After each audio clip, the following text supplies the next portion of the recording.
there is a sound that lives in every stadium long after the game ends. It is not the roar of the crowd or the echo of the anthem. It is the silence that follows the final whistle.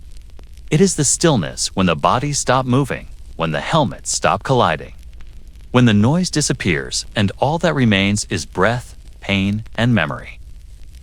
For decades, that silence has been the most honest part of football. Because when the cheers fade, the truth begins to whisper. It is the sound of every man who gave everything to the game and left pieces of himself behind. I remember the first time I saw a player stay down too long. The crowd did not know whether to clap or pray. Teammates formed a circle around him. Trainers sprinted in, and the camera looked away. The announcer's voice softened. "He's a tough one," they said, but toughness had already cost him more than anyone could see. He was conscious, but not himself. He tried to stand, failed, and smiled anyway. That was the language of the game. You smile through the fog. You pretend the hit did not change you. You tell everyone you are fine. And the crowd believes you because they need to. The culture of football was built on that illusion. To be hurt and keep going was not a flaw. It was a badge. Every player was told that pain was proof of love for the game. Coaches preached it. Fans demanded it. Reporters celebrated it. The locker rooms of history are filled with stories of men who walked into the stadium one way and walked out as someone else entirely. For them, the final season was not on a calendar. It lived inside their bones. It was the moment when their bodies stopped obeying, but they refused to stop playing. There is a photograph of Chuck Bednarik, one of the most feared players of the old era. Standing over an unconscious opponent in 1960, he is smiling in triumph. Arm raised as the fallen man lies motionless. That image became an icon of football's glory. It was printed on posters, used in highlight reels, remembered as a symbol of dominance. Yet behind it was something darker. The unconscious man, Frank Gifford, missed more than a year of football after that hit. When he finally returned, he was not the same player. He said later that he remembered nothing of that day. Bednarik was hailed as the last of the true Iron Men. But no one asked what it felt like to watch another man's lights go out and know that everyone was cheering. This is the story the league never wanted to tell. The story of how toughness became a death sentence. Not in a single moment, but through a slow, silent accumulation of hits that were once considered heroic. The kind of courage that drew applause on Sunday and confusion on Tuesday when a player forgot his own address.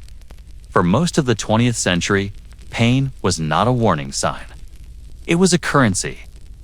Every bruise and blackout was proof that a man belonged.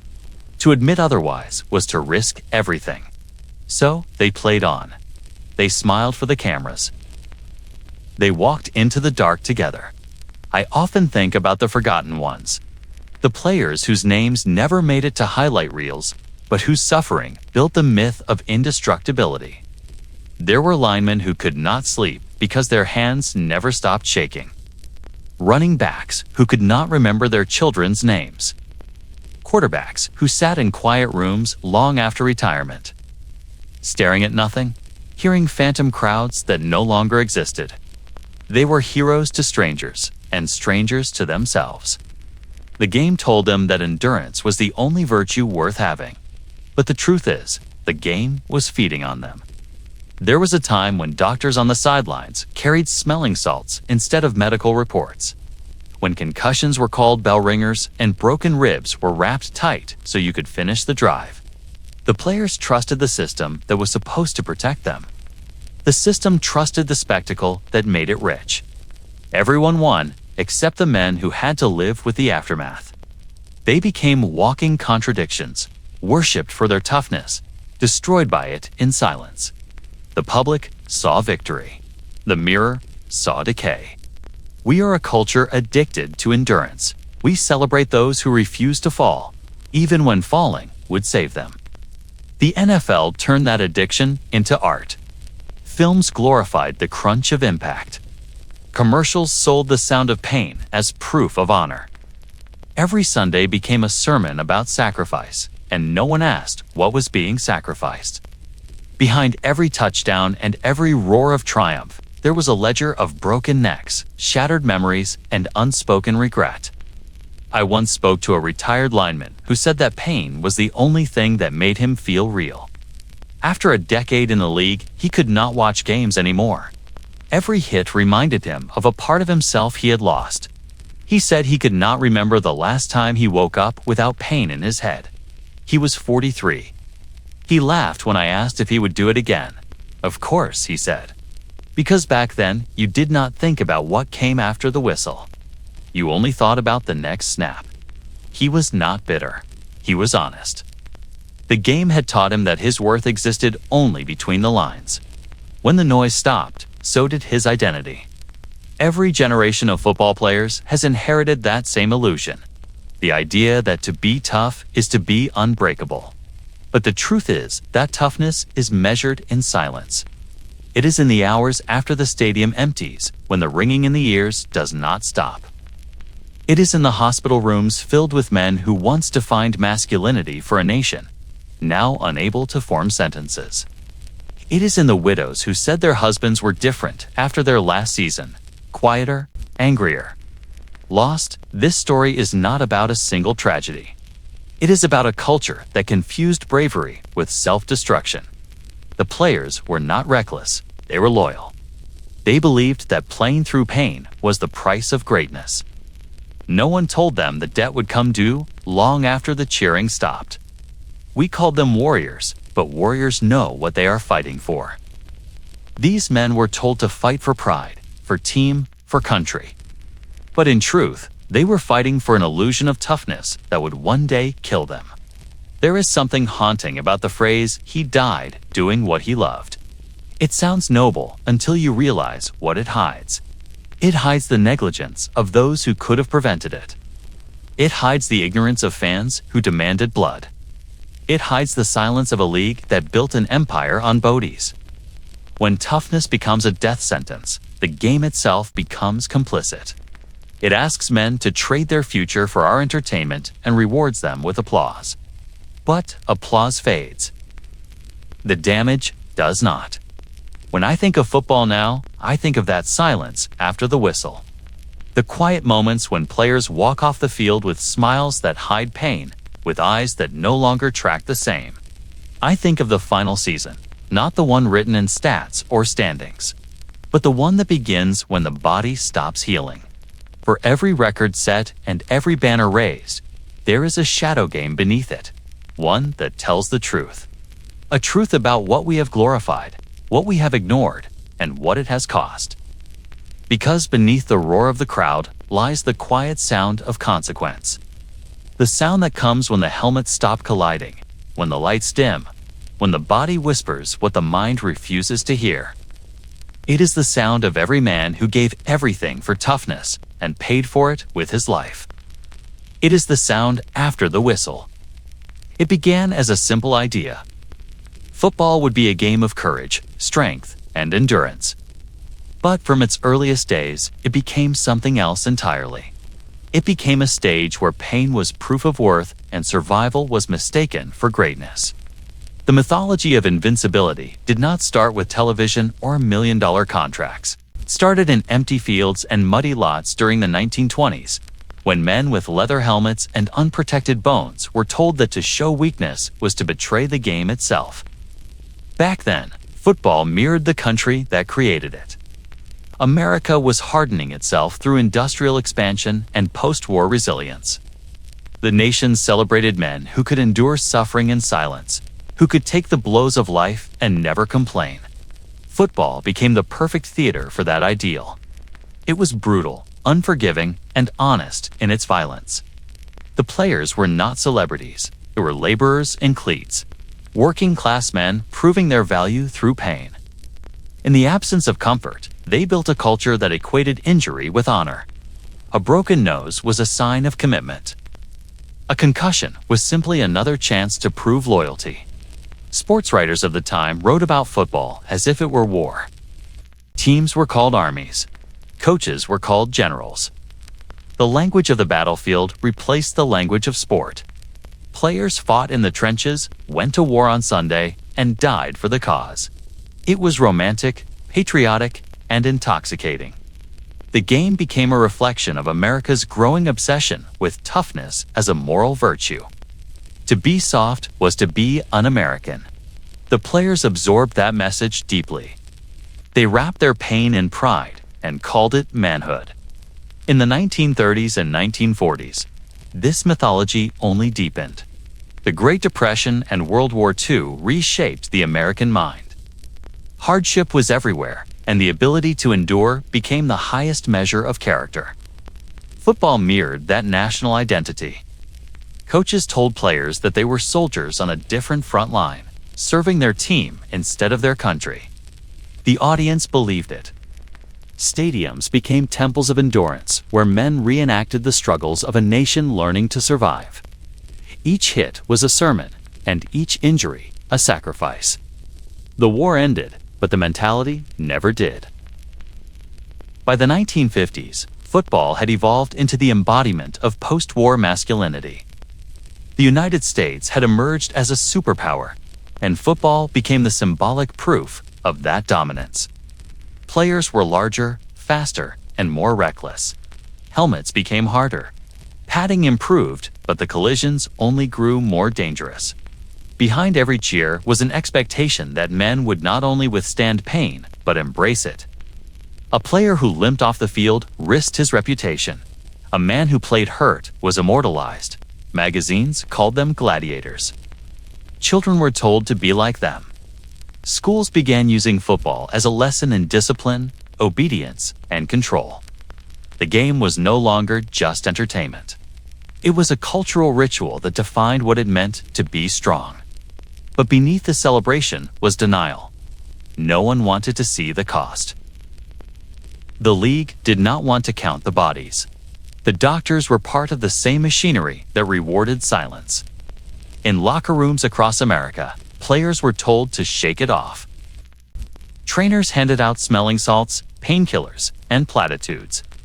They were not treated. They were returned to the field. The human brain was still a mystery, and no one yet understood what repeated impact could do. Or perhaps they did, and chose not to speak. The focus was always on the next game, the next contract, the next trophy. Every man was replaceable. Every wound was temporary. That was the myth, and everyone believed it because the alternative was too uncomfortable to face. Television brought football into American living rooms in the 1960s, and with it came a new kind of hero. The camera glorified collision.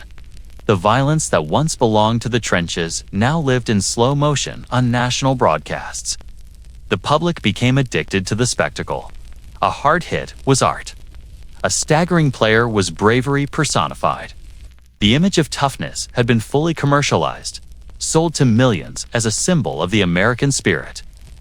The myth had grown larger than the men who lived it. By the 1970s, the injuries were piling up, but the silence remained. Doctors began to whisper about head trauma, about strange patterns in retired players who struggled to remember their families or control their moods. The league brushed it aside. Football was booming.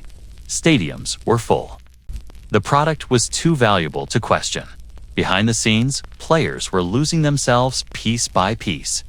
Some turned to painkillers to make it through the week. Others began drinking to quiet the headaches that never left. The league culture treated these consequences as weakness, not warning. It was during this era that toughness transformed into something pathological. Players who ignored pain were celebrated as heroes. Those who asked for help were labeled fragile. The very thing that made football beautiful, its display of endurance and loyalty, became its slow undoing. Coaches preached sacrifice. Fans demanded invincibility. The players obeyed. And in doing so, they wrote the silent obituary of their own health. The first real scientific evidence of long-term brain injury emerged decades later. When researchers began examining the autopsies of former players, what they found was devastating. The brains of men who had seemed normal in life showed severe degeneration. The condition would later be called chronic traumatic encephalopathy, or CTE. It explained the memory loss, depression, confusion, and violent behavior that had haunted so many retired players. But in the early years, the findings were dismissed. The league claimed there was not enough data. The doctors who raised the alarm were ridiculed. The myth of invincibility was too profitable to die quietly. The truth was simple. The same courage that made these men icons was also destroying them. Their bodies became museums of pain, each scar a reminder of loyalty to a game that rarely returned the favor. They were told to stand tall, to be unbreakable, to carry on no matter what. The result was generations of men who could not stop playing, even when their minds begged them to. Football had become an addiction, a performance of strength that demanded the erasure of self-preservation. Even as new research emerged, the resistance persisted. The NFL commissioned its own studies that downplayed the risks. Former players who spoke out were labeled bitter or disgraced. The game had created an identity so powerful that questioning it felt like betrayal. The myth of invincibility had become a cornerstone of American masculinity, and to dismantle it meant confronting more than a sport. It meant confronting who we were as a society that valued spectacle over safety. This is the truth at the heart of football's evolution. From the muddy fields of the 1920s to the billion-dollar stadiums of today, the definition of toughness has remained the same: endure at any cost. But the cost has grown heavier. Behind every highlight is a hidden story of loss. Behind every cheer is a concussion. Behind every trophy is a family watching someone they love slowly disappear. The myth of invincibility was never just about players. It was about all of us who mistook suffering for strength. In this documentary, we will trace that myth across a century. We will meet the men who lived it, the doctors who fought to expose it, and the institutions that profited from it. We will follow the history of football from its raw beginnings to its modern reckoning. Each story, each decade, will reveal how the pursuit of glory became a slow march toward self-destruction. The 20 chapters ahead will uncover how valor became vulnerability, and how the greatest show in American sport became a mirror for our own moral blindness. This is the story of how toughness, once the symbol of pride, became a sentence without mercy. It is the story of what happens when a game built on courage refuses to face its own fear. They called them the Iron Men. It was not a nickname, but a declaration of purpose. In the earliest years of professional football, when the National Football League was little more than an idea stitched together by ambition and borrowed fields, toughness was the only currency that mattered. There were no face masks, no specialized pads, no oxygen tanks waiting on the sideline. Players wore leather helmets that softened sweat more than they absorbed impact. Every game was a contest of attrition, a test of how long a man could stand upright while everything around him tried to knock him down. The 1920s were an age of men trying to prove their worth in a country still bruised by war and desperate for identity. Football became the theater where courage was defined in real time. Players like Bronco Nagurski, Red Grange, and Ernie Nevers became national symbols not because of what they scored, but because of what they endured. They played every down, offense and defense, often through injuries that today would end entire careers. The crowd did not flinch when blood appeared on a jersey. In fact, it cheered louder. Blood was proof. It was authenticity in a sport that demanded pain as performance. Substitutions were rare, almost dishonorable. To leave the field was to admit defeat, to betray the brotherhood that demanded you finish what you started. A broken nose, a dislocated finger, or a concussion that blurred the horizon were treated not as dangers, but as badges of merit. There was an unspoken rule that the game came before the body. That rule was written in dirt, sweat, and pride long before medical science caught up. Newspaper headlines glorified the violence. Words like battered, mauled, and wounded were used not as warnings but as compliments. Each hit was described as heroic, each injury as a mark of devotion. Coaches reinforced it. The tougher you were, the longer you stayed on the field, the more you mattered. The players believed it because America believed it. Toughness was not only expected, but celebrated as a reflection of national character. The gridiron was the new battlefield, and its soldiers wore cleats instead of boots. In the locker rooms, players packed open cuts with dirt and liniment. Trainers had few tools beyond ammonia and tape. There were no protocols for concussions because the word concussion itself was misunderstood. A man who stumbled or slurred his speech after a collision was said to have gotten his bell rung. He was encouraged to shake it off and return to the huddle. If he didn't, he risked his reputation, his pay, and sometimes his place on the team. By the early 1930s, the culture of endurance had hardened into identity. The NFL was fighting for survival, competing for attention with baseball and boxing. Violence became its brand. Stadiums were crude, the pay meager, but the spectacle was pure. Men who worked in steel mills and coal mines saw reflections of themselves in the players who refused to quit. Each collision carried the weight of working-class pride. These were not stars. They were laborers with cleats, performing the same grind under brighter lights. Teams traveled by bus, playing on fields more suitable for grazing than sport. Mud replaced grass. Cold air cut through thin jerseys. There were no union protections, no pensions, no medical insurance. A torn ligament could mean the end of both a career and a livelihood. Yet they played on, fueled by the idea that real men did not complain. Pain was a private burden, never to be spoken aloud. Bronco Nagurski once played with cracked ribs so severe he could barely breathe between downs. When asked later why he didn't sit out, he said, "Because the team needed me." That simple answer captured the ethos of the Ironman era. Need was greater than pain. Pride was stronger than sense. To play hurt was to prove loyalty. To rest was to betray it. The press and fans rewarded this mentality with reverence. Photographs of battered faces and torn uniforms appeared in sports pages like war portraits. Player covered in mud, bleeding from the brow, was described as noble. The sport had found its mythology, and that mythology demanded suffering. Every generation of player that followed inherited it as gospel. Yet beneath that surface glory, the cost was already evident. Stories circulated quietly about men who could not remember their families, who shook uncontrollably, who died young without explanation. These were dismissed as unfortunate coincidences, never as patterns. The word sacrifice was used often, but no one questioned what was being sacrificed or why. Even in those early years, some voices whispered warnings. A few doctors spoke of brain trauma and long-term damage, but their reports were buried beneath the roar of the crowd. Owners dismissed medical caution as weakness. The league needed legends, not patience. The culture was set in stone, and it would take nearly a century to begin chipping away at it. The toughness of that era created heroes, but destroyed men.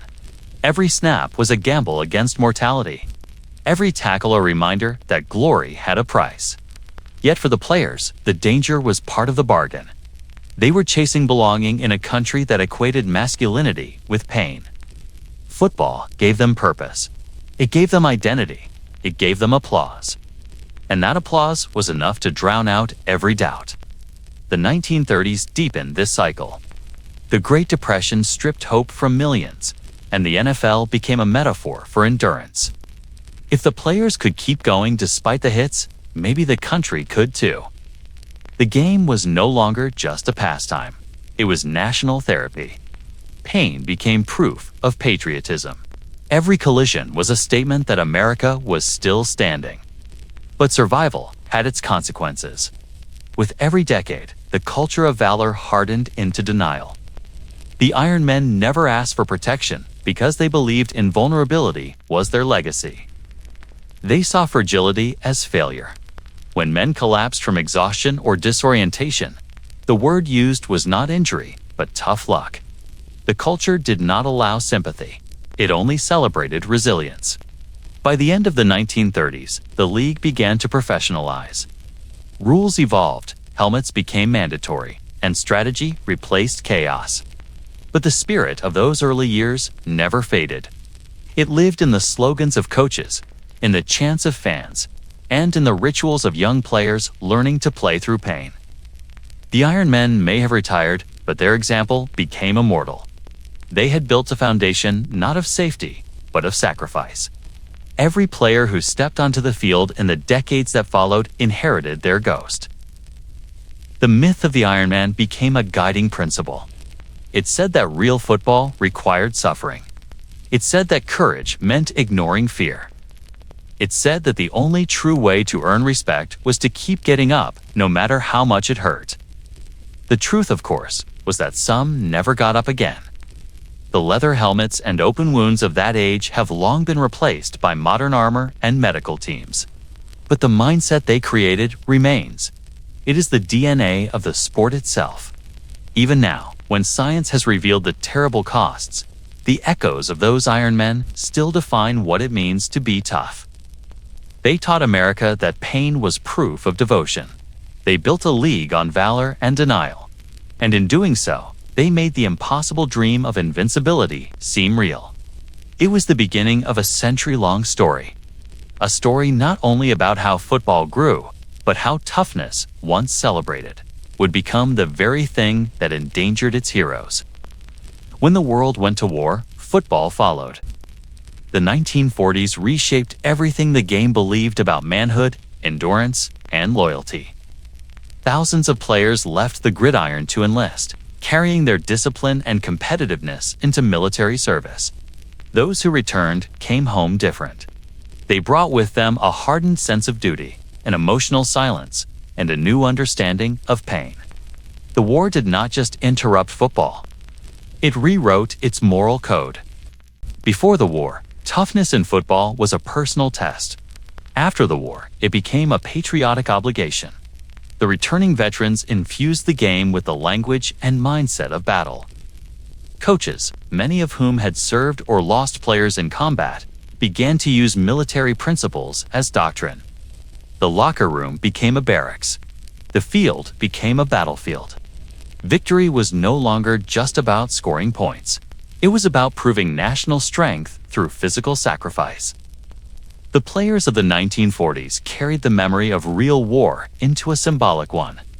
Many had seen friends die in Europe or the Pacific. Compared to that, a broken arm or a concussion seemed trivial. Stoicism became second nature. Complaining was unacceptable. Showing pain was weakness.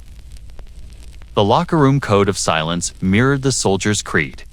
You do not talk about the cost, you just complete the mission. Teams began to organize practices like drills.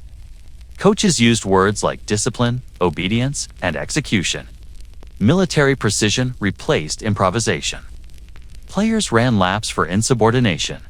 Injuries were treated as tests of loyalty. A man who sat out risked being labeled unreliable. The same psychology that built armies now built football teams. Winning was framed as duty, losing as failure of will. The public embraced this evolution. The United States emerged from World War II proud and wounded, searching for symbols that captured its resolve. Football became one of those symbols. The game's imagery, the huddle, the march downfield, the sacrifice at the goal line mirrored the stories of soldiers coming home. The parallels were comforting, almost poetic. The nation that had survived war now cheered for men who played as if they were still fighting one. By the mid-1940s, teams began to recruit veterans specifically for their discipline. They were mature, resilient, and willing to endure punishment without question. Some had permanent injuries from combat, but hid them to play. Others used football as a way to feel alive again, to chase the structure and adrenaline they had known overseas. The game offered purpose in peacetime, but it also reinforced their inability to express trauma. The same stoicism that earned them medals now demanded silence in the face of pain. Coaches like George Halas, who served in the Navy, and Paul Brown, who trained military teams during the war, brought military structure directly into the sport. Halas believed in total obedience to command. Brown introduced playbooks like field manuals, demanding exact execution on every down. Players addressed coaches as if they were officers. Discipline was not just enforced, it was worshipped. The war had changed the American psyche. It taught an entire generation that survival depended on conformity and control. That mindset entered football completely. Players learned to suppress emotion, to obey authority, and to believe that pain was not a warning, but a weapon. The soldier's code became the athlete's creed. Endure without question, sacrifice without hesitation, achieve without emotion. As the NFL grew in popularity, the imagery of heroism deepened. Sports writers described players as warriors, generals, and infantrymen. The broadcast commentators borrowed military metaphors freely. Blitzes, trenches, aerial attacks, and long bombs became part of the vocabulary. Football absorbed the war's language until it no longer sounded metaphorical. To watch a game was to watch combat reimagined for Sunday afternoons. This transformation gave the league emotional power. It connected ordinary Americans to the pride they still felt from victory in war. Every game became a ritual of remembrance and resilience. The player limping off the field was not a victim. He was a patriot in miniature. The crowd responded with reverence. The message was clear. Pain was proof of service. But this cultural fusion also deepened the denial of vulnerability. The line between bravery and recklessness began to blur. A soldier could not admit fear in battle, and now a football player could not admit weakness in competition. The same silence that protected men in war began to destroy them in peace. Emotional expression was considered indulgent. Injuries were hidden. Mental strain was ignored. The myth of invincibility, already rooted in the Iron Man era, now wore a uniform. The NFL used this mythology to grow its brand. Promotional materials showed players compared to soldiers, standing tall and unbroken. The sport aligned itself with the military at every level: marching bands, flyovers, national anthems, and pre-game tributes. Football became the civilian continuation of the war effort, a place where men could still prove their worth through sacrifice. The audience did not just watch athletes, they watched avatars of national endurance. Inside the game, this mindset produced extraordinary dedication, but devastating consequences. Players refused medical treatment. Team doctors cleared men to play with concussions because that was what heroes did. When symptoms appeared like memory loss, dizziness, mood changes, they were treated as personal flaws, not medical red flags. The word mental carried stigma. The Stoic ideal left no room for vulnerability. By the late 1940s, this militarization of football was complete. The league expanded, and television began to broadcast games to millions. The imagery of war remained central. Commentators called players frontline defenders and field generals. Every drive was a campaign. Every touchdown, a victory. The emotional resonance was undeniable. Skia, the country wanted its heroes, and football delivered them. Yet behind the spectacle, the emotional cost was mounting. Many veterans who played in the NFL struggled silently with trauma from both the battlefield and the gridiron. Studies later revealed that wartime injuries and repeated head trauma in football shared similar patterns of neurological damage. But in the 1940s, no one connected those dots.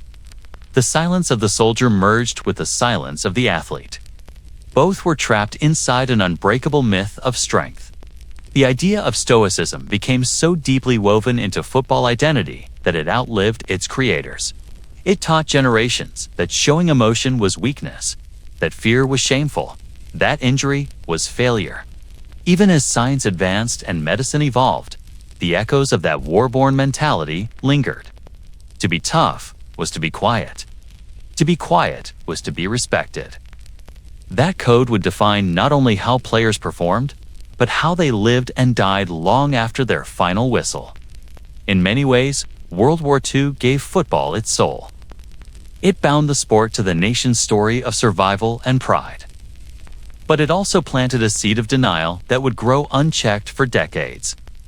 The war taught men to fight, but it did not teach them how to heal. When they brought that lesson home to the gridiron, they built a culture that glorified resilience at the expense of humanity.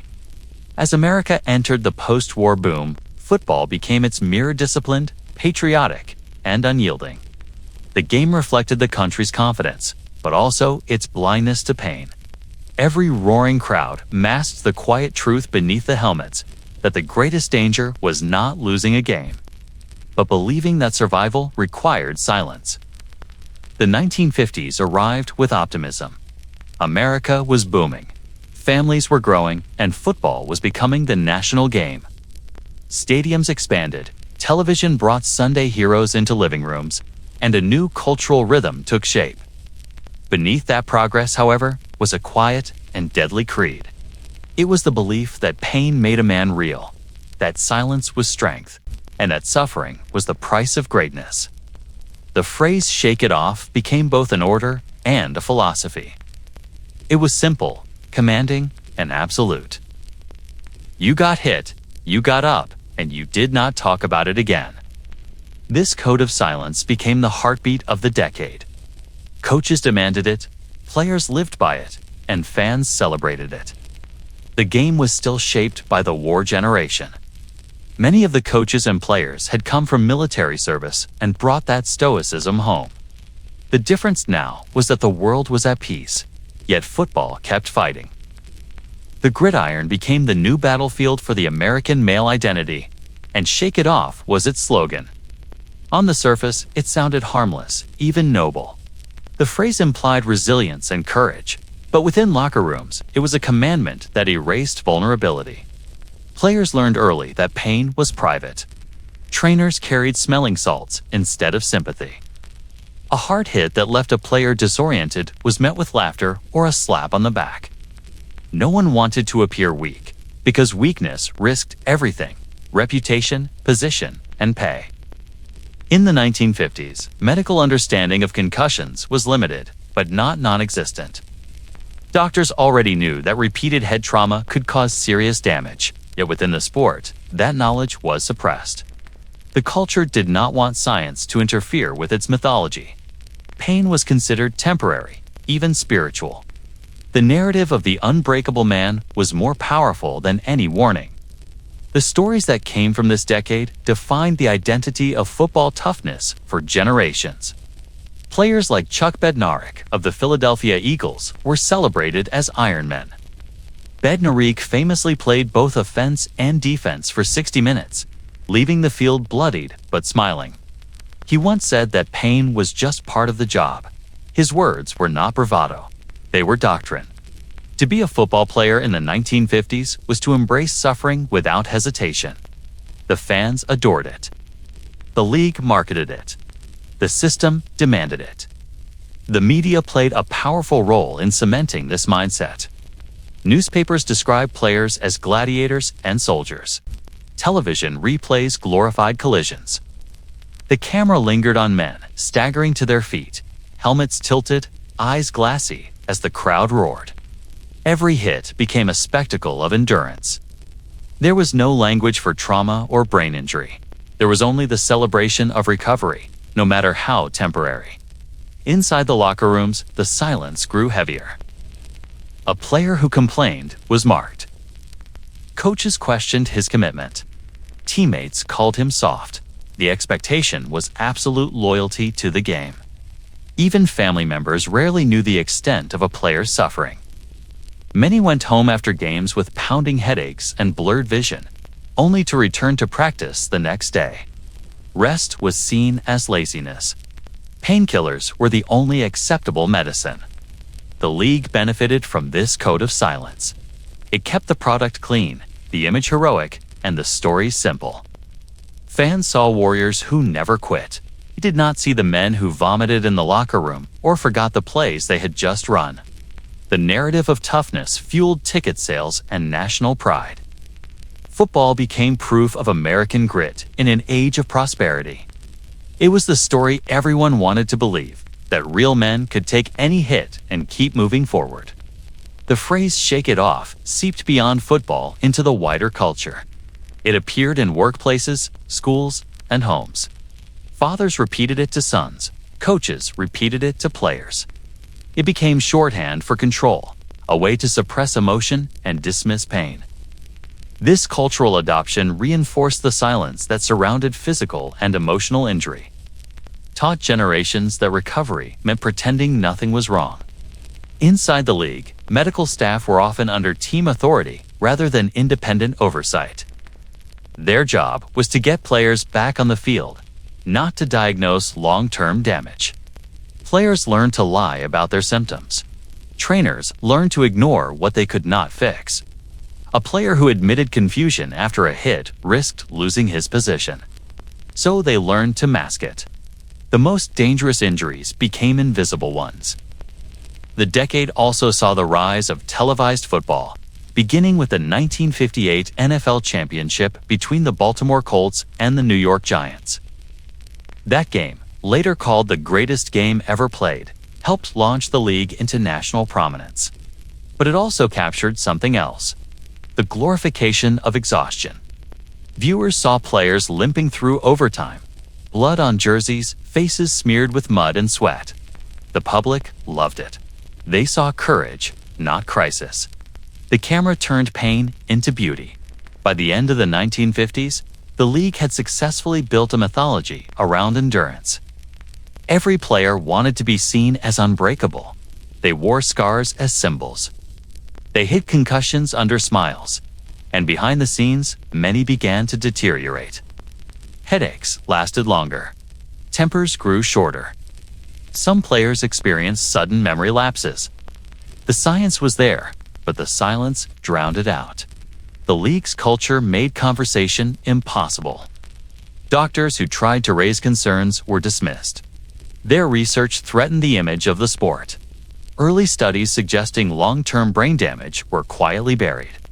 The NFL's public stance was that football was safe, and that toughness was its defining virtue. This narrative was profitable and patriotic. It kept audiences loyal and criticism quiet. The game's heroes were not supposed to need help. They were supposed to embody control. The personal toll of this silence was immense. Former players struggled with depression, confusion, and anger long after retiring. Families noticed changes but had no explanation. The medical vocabulary for traumatic brain injury had not yet reached public understanding. What players called getting their bell rung was, in reality, their brains suffering repeated trauma. Each time they shook it off, they moved closer to irreversible damage.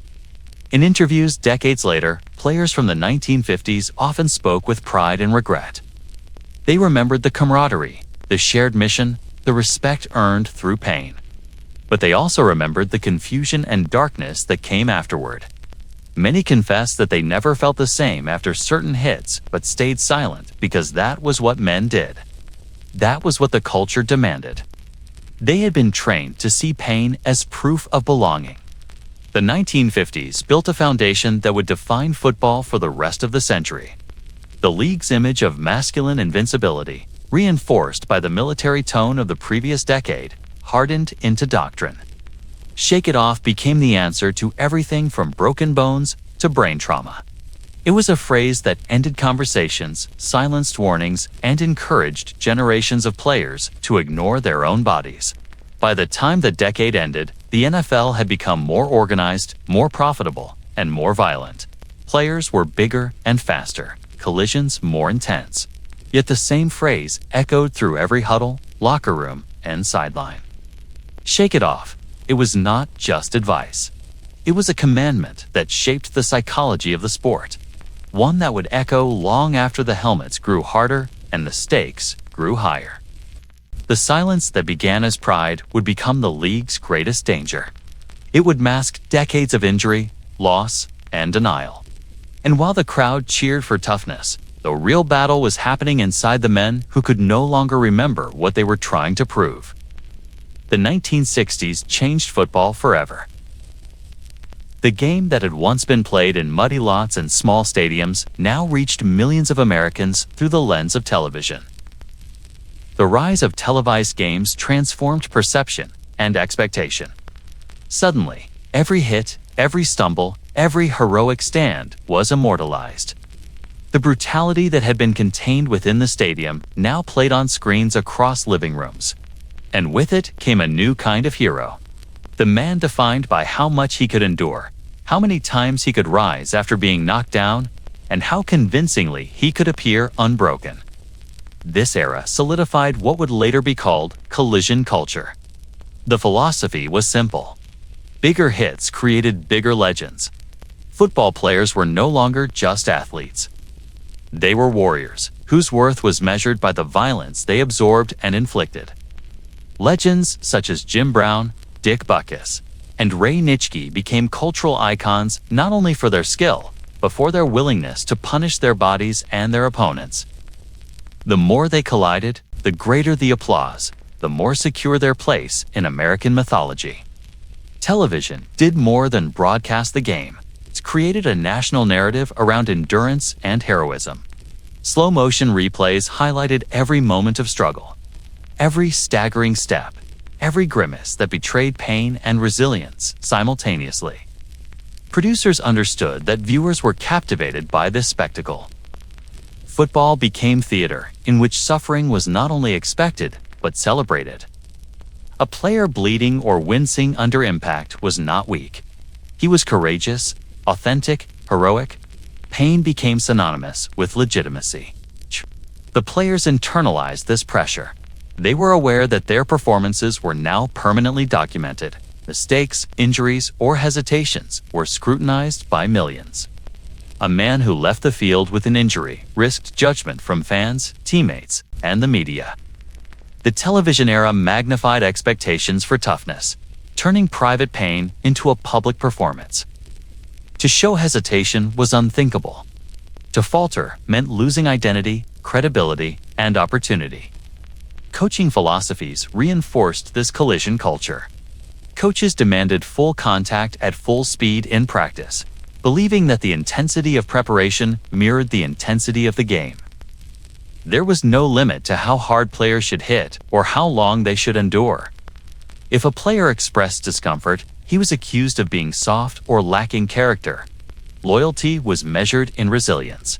The mantra from previous decades, "Shake it off," had evolved into a more severe version. Pain was a currency to be spent freely, and the only debt owed was to continue. The league itself encouraged the culture of violence. Television contracts were increasing, and games became major spectacles, drawing fans into the narrative of the fearless warrior. Every tackle that left a player staggering became fodder for commentary. Words like crushing, bone-rattling, and punishing were used as praise. Aggression was commodified, packaged, and sold. Football was entertainment, and entertainment required spectacle. The more violent the collision, the more compelling the story. Players of this era often minimized their injuries. Concussions were referred to as getting your bell rung, and the long-term consequences were largely ignored. Pain relievers and anti-inflammatories became standard tools, masking the signs of deeper trauma. A player who admitted to lingering effects risked ridicule. Psychological strain was even more taboo. Many men struggled with anxiety, depression, or cognitive difficulties after repeated head trauma, but lacked the language or the support to address it. The culture demanded endurance without explanation. Even as research on head injuries slowly began to emerge, the NFL maintained silence. The mythology of toughness outweighed concern for health. Doctors who warned about repeated concussions were dismissed or marginalized. The league prioritized spectacle over science, image over injury, and heroism over humanity. Players learned to hide symptoms, to pretend resilience, and to internalize the pain that the crowd adored. This decade also introduced the idea that heroes could be defined by their damage as much as by their skill. Jim Brown exemplified this duality. He dominated the game with extraordinary athleticism, but did not hesitate to punish his body or opponents. His legend was built not only on touchdowns, but on hits that reverberated through stadiums and living rooms alike. The admiration he earned reinforced a dangerous cultural message. The greater the collision endured, the higher the value of the player. The 1960s also saw expansion and increased competition. The NFL and the AFL were rivals, each striving to attract talent and audiences.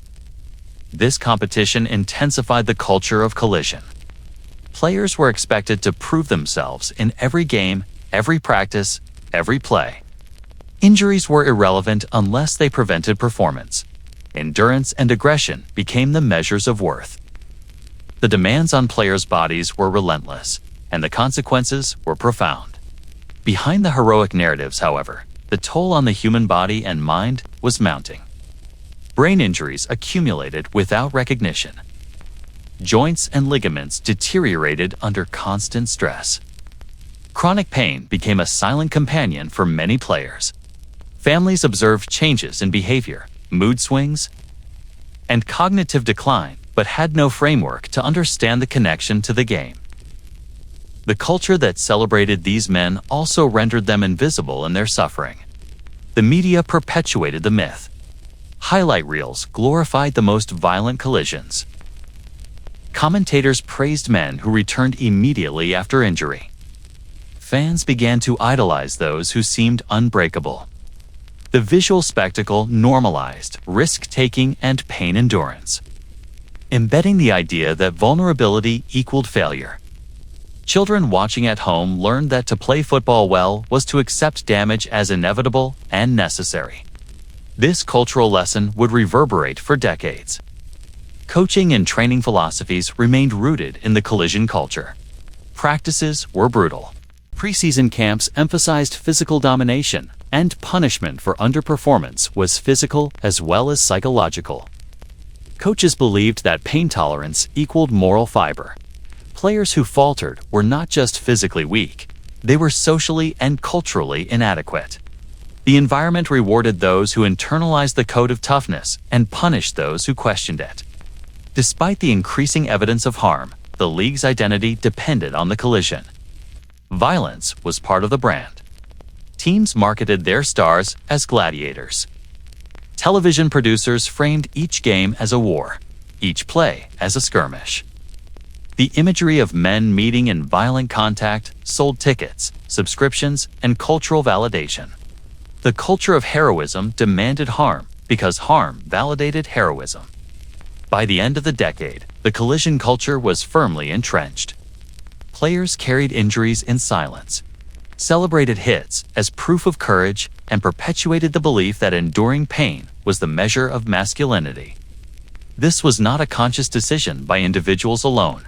It was a structural, cultural, and commercial imperative. Football had become a sport where the spectacle of suffering was inseparable from success, and every player was complicit in maintaining that system. The 1960s collision culture set the stage for the modern era. It created a feedback loop. Fans demanded violence. Television amplified it. Coaches enforced it, and players internalized it. The consequence was a generation of men whose bodies were instruments of entertainment, whose identities were intertwined with endurance, and whose long-term health was compromised by the very heroism celebrated by millions. This decade showed the world that football was more than a game. It was a cultural phenomenon that glorified endurance, rewarded suffering, and institutionalized risk. The collision culture of the 1960s became the blueprint for the decades that followed, a model in which visibility, heroism, and pain were inseparable. It taught players to measure their worth by the injuries they could endure, and to see their humanity as secondary to performance. In the annals of professional football, few names carry the weight of endurance, toughness, and sheer will like Chuck Bednarik. He was the last of the two-way players, a man whose legend was forged in the collisions of offense and defense. A player who embodied the extremes of a sport that demanded sacrifice as currency. His era was a transitional one, bridging the brutal intensity of earlier decades with the modern specialized NFL. Yet Bednarik remained an outlier, a prototype of endurance so destructive it became myth. Bednarik arrived in the NFL in the early 1950s, a time when the code of silence and the collision culture were fully entrenched. He was both a linebacker and a center, playing 60 minutes of every game. Few men could endure the physical punishment required for one position, let alone two. He carried the legacy of the Iron Men and the war generation in his shoulders and wore it with pride. Every snap was a test, every tackle a statement of his refusal to yield. Teammates and opponents alike described Bednarik as unstoppable. He was not simply strong or fast. He was relentless. He absorbed punishment without flinching and delivered it without hesitation. Players feared his hits, not for brutality alone, but for precision. He could end a play with a single blow, altering the course of a game in an instant. And yet, he never sought fame through showmanship. His performance was devotion made physical, a testament to the culture that had taught men to measure themselves by endurance rather than skill alone.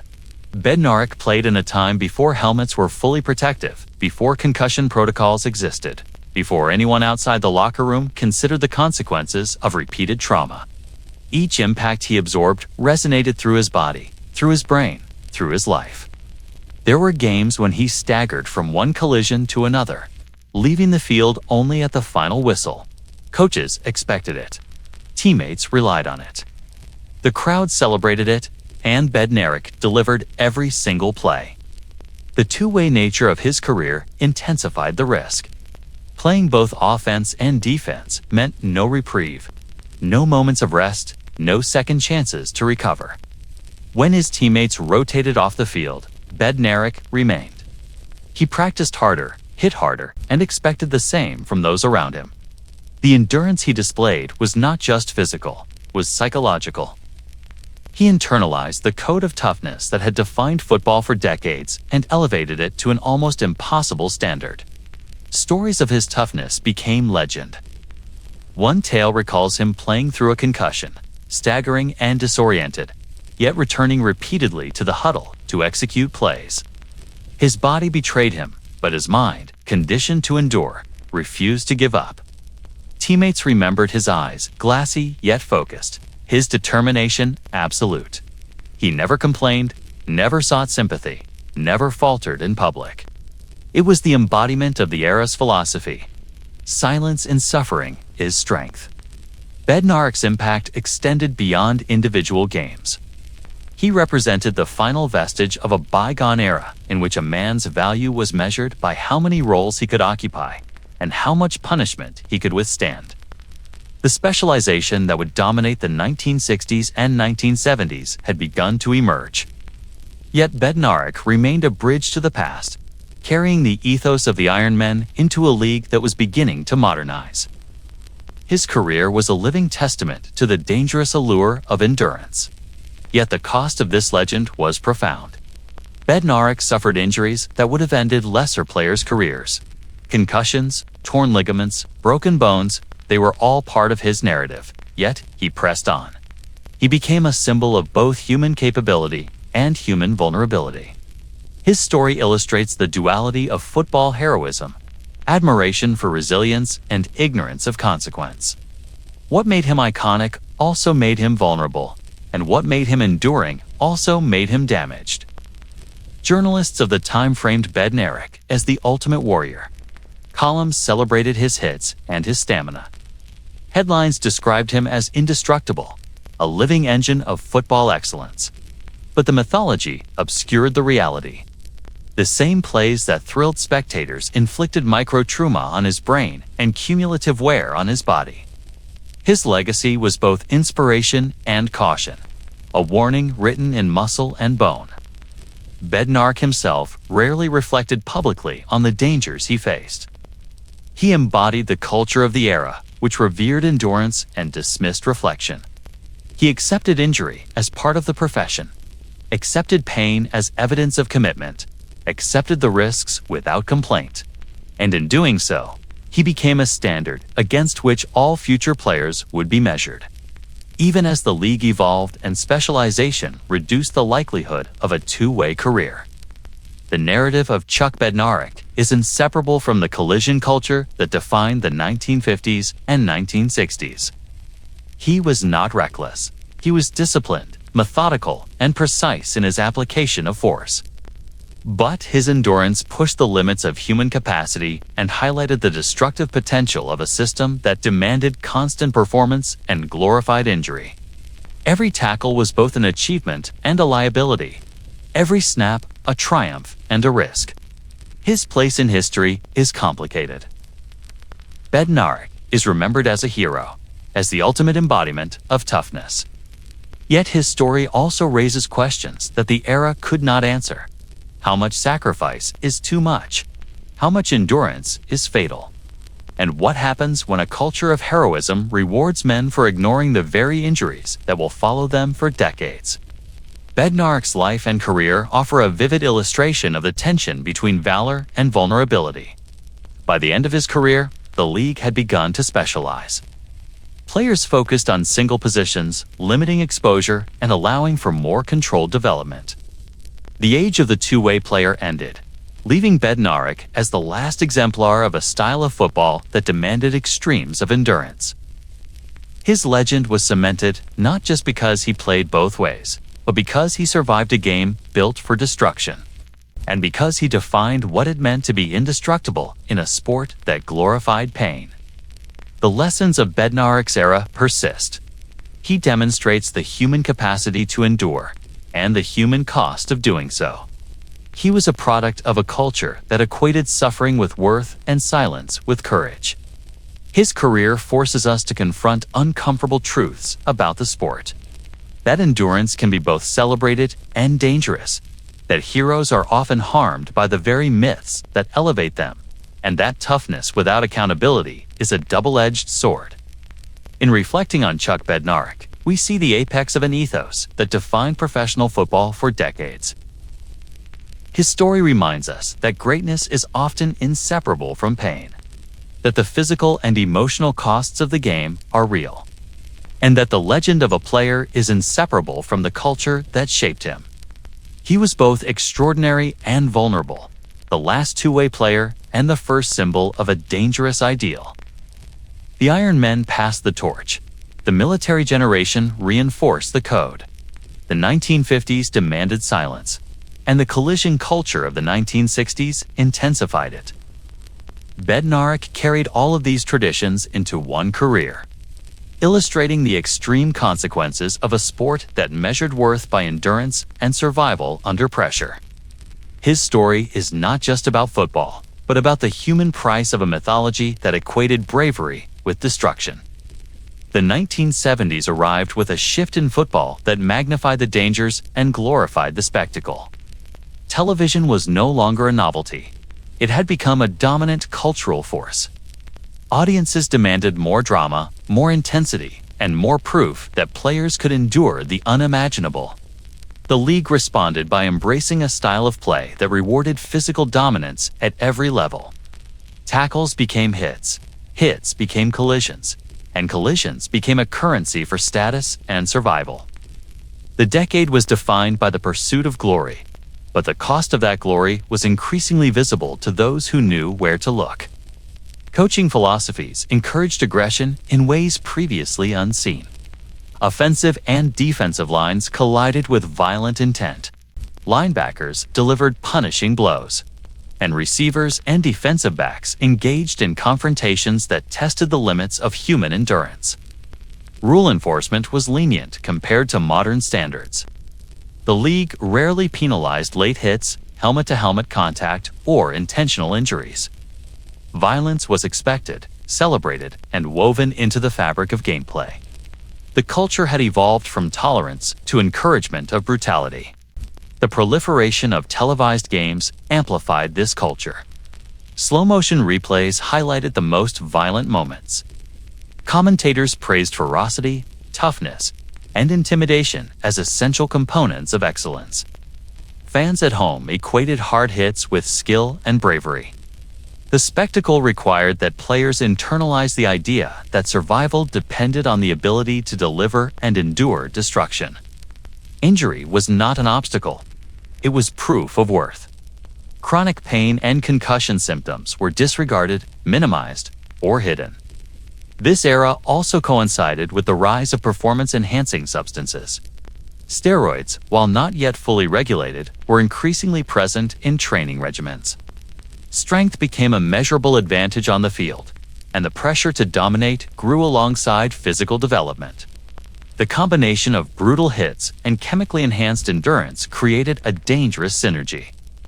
Players pushed themselves beyond natural limits, believing that extraordinary performance justified extraordinary risk. Many accepted the long-term consequences as part of the equation for short-term success. Star players became exemplars of this brutality. Mean Joe Green of the Pittsburgh Steelers was emblematic of the era. A defensive lineman with unmatched physicality, he struck fear into opponents while enduring the constant battering of the line of scrimmage. His career highlighted the intense physical demands placed on men whose roles required them to absorb punishment while maintaining peak performance. Green's persona became a symbol of toughness and invincibility, reinforcing the league's narrative that enduring pain was heroic. The 1970s also introduced the linebacker as a cultural icon. Players like Jack Lambert embodied the era's collision culture. Lambert's presence on the field represented both a strategic advantage and a warning. You could not survive him without paying a price. The league celebrated such figures, producing highlight reels that elevated aggression to art. To be remembered as a great player was to be remembered for resilience, ferocity, and the willingness to accept damage without complaint. The health consequences of this era were immediate and profound. Injuries were pervasive and underreported. Concussions were masked with analgesics. Broken bones were taped and returned to play, and bruised ribs were celebrated as badges of courage. Players learned to normalize suffering, to regard it as a requirement of their craft. The culture of silence remained intact, now reinforced by the spectacle and by the chemical assistance of performance-enhancing drugs. Physical pain became a language that defined career, longevity, and social status within the league. Medical oversight was limited. Team doctors faced pressure from coaches, management, and players themselves to prioritize performance over safety. Injuries that should have warranted rest were often ignored. Concussion symptoms were misattributed to toughness or willpower. Players internalized this culture of neglect, believing that admitting vulnerability could end a career. Those who refused to play through pain risked being marginalized or replaced. The league's infrastructure reinforced endurance as the ultimate virtue, regardless of long-term consequences. Television contracts and audience expectations further intensified the brutality. Primetime games demanded highlight-worthy collisions. Networks praised intensity and aggression, rewarding teams that delivered violent spectacle.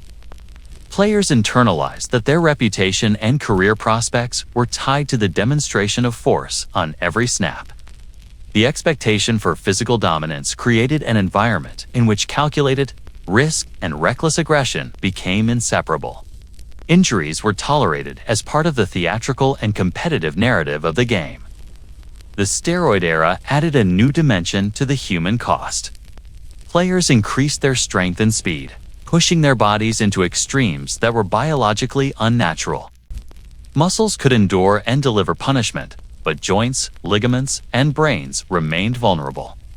The combination of enhanced physicality and lenient rules magnified collisions to unprecedented levels.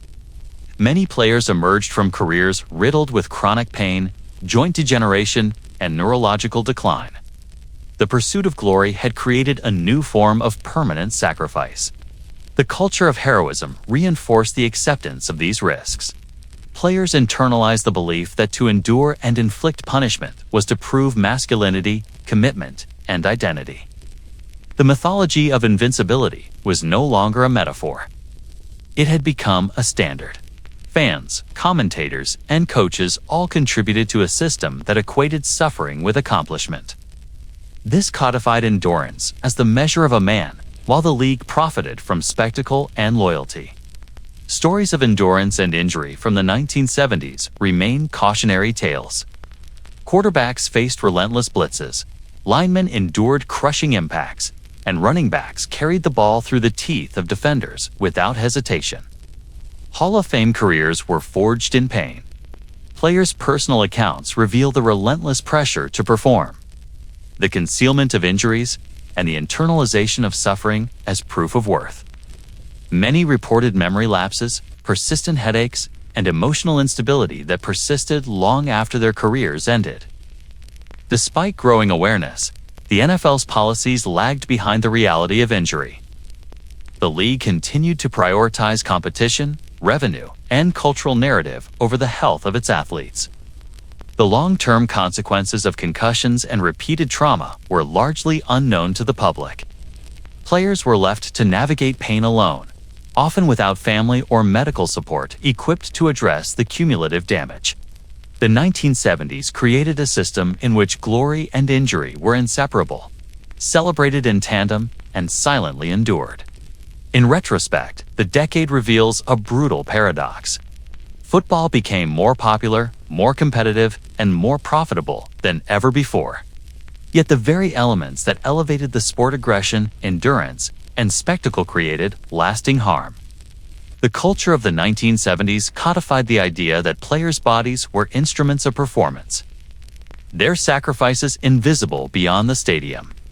Endurance was exalted, injury concealed, and the pursuit of glory sanctioned behavior that would echo in the health crises of future generations.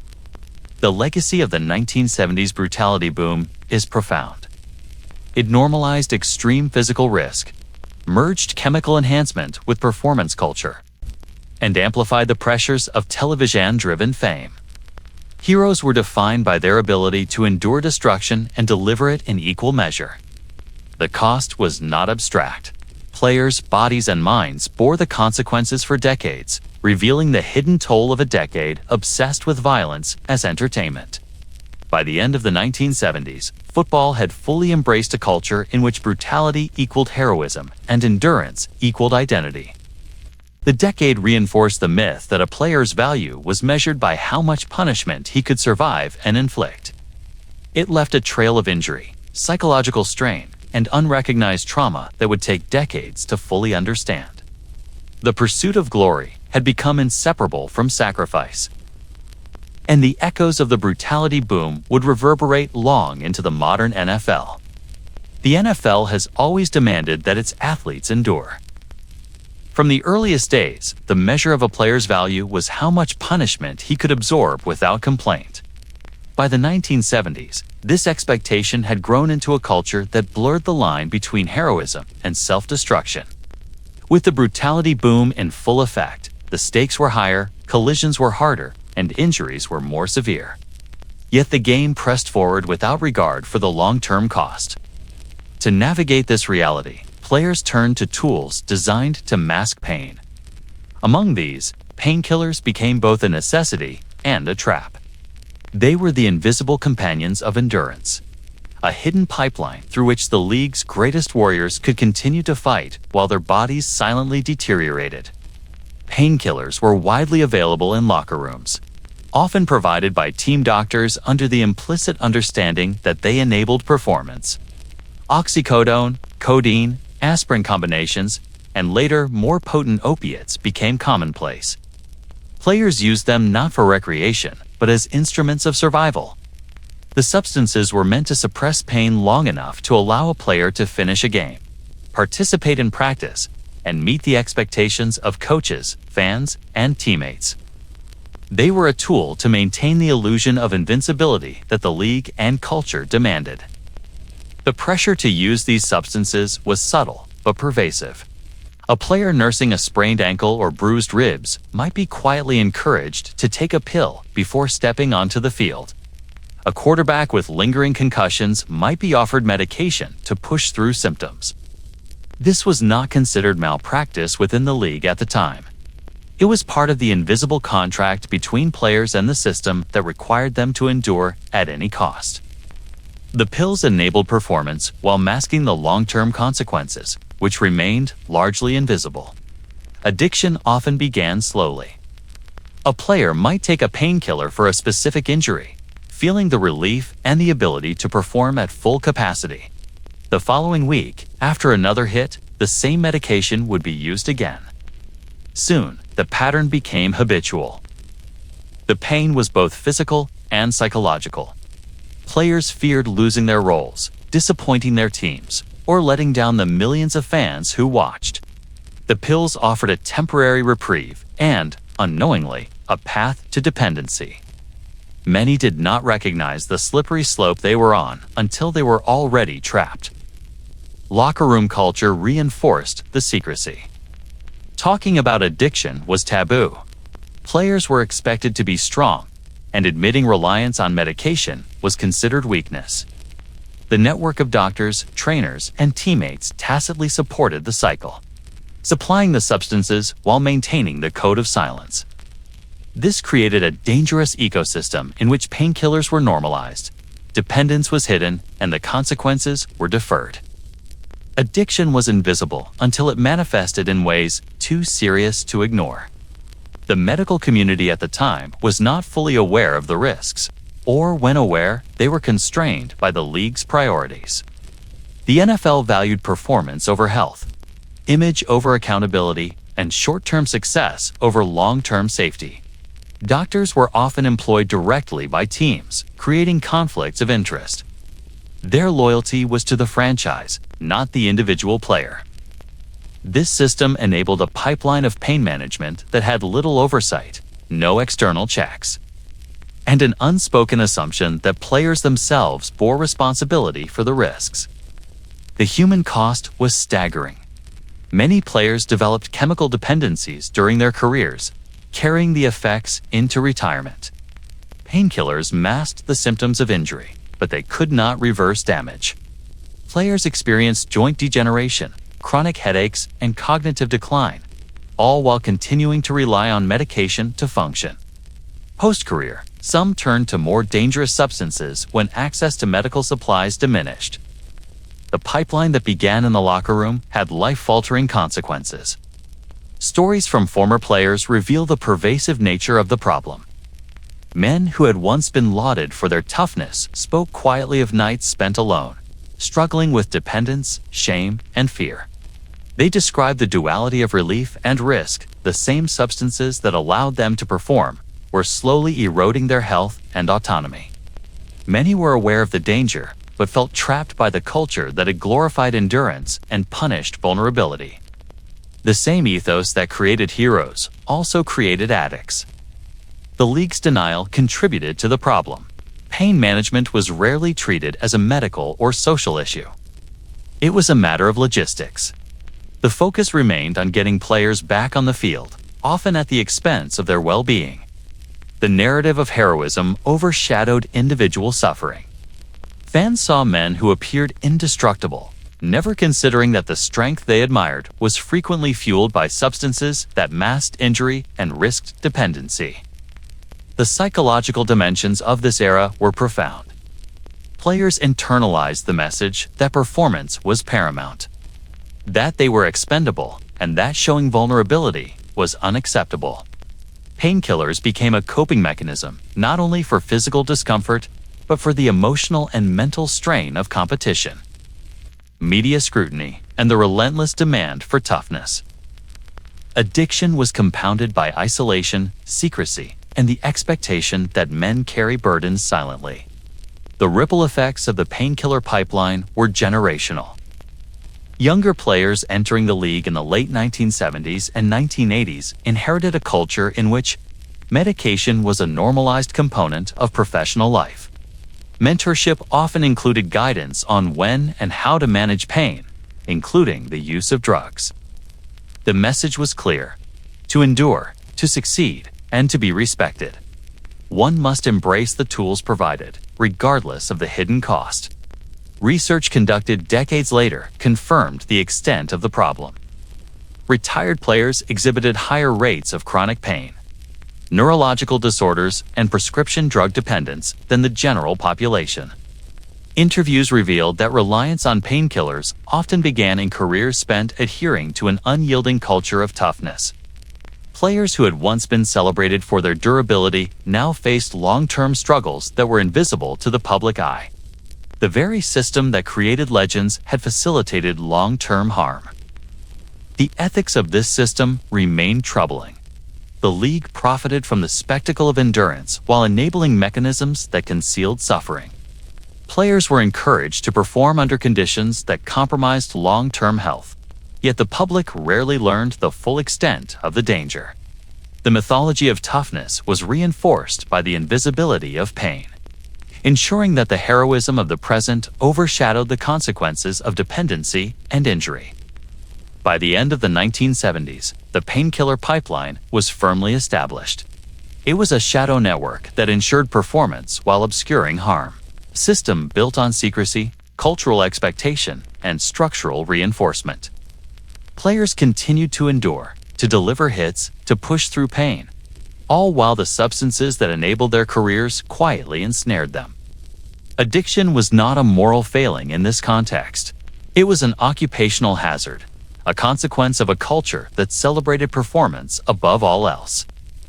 The Painkiller Pipeline illustrates the convergence of culture, expectation, and risk. The league demanded endurance. Television magnified the spectacle. Coaches reinforced aggression, and substances masked the damage. Players were trapped between obligation and survival, performance and self-preservation. What emerged was a generation of men whose toughness was simultaneously celebrated and exploited, whose reliance on medication masked both immediate pain and long-term consequence. This chapter in NFL history forces a reckoning with the invisible cost of endurance.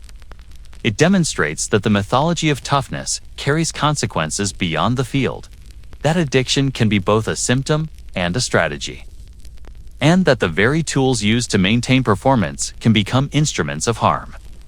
The Painkiller Pipeline is not an abstract idea. It is a lived reality, a hidden truth of professional football that shaped careers, lives, and legacies in ways only now being fully understood. Sunday became sacred in the world of professional football.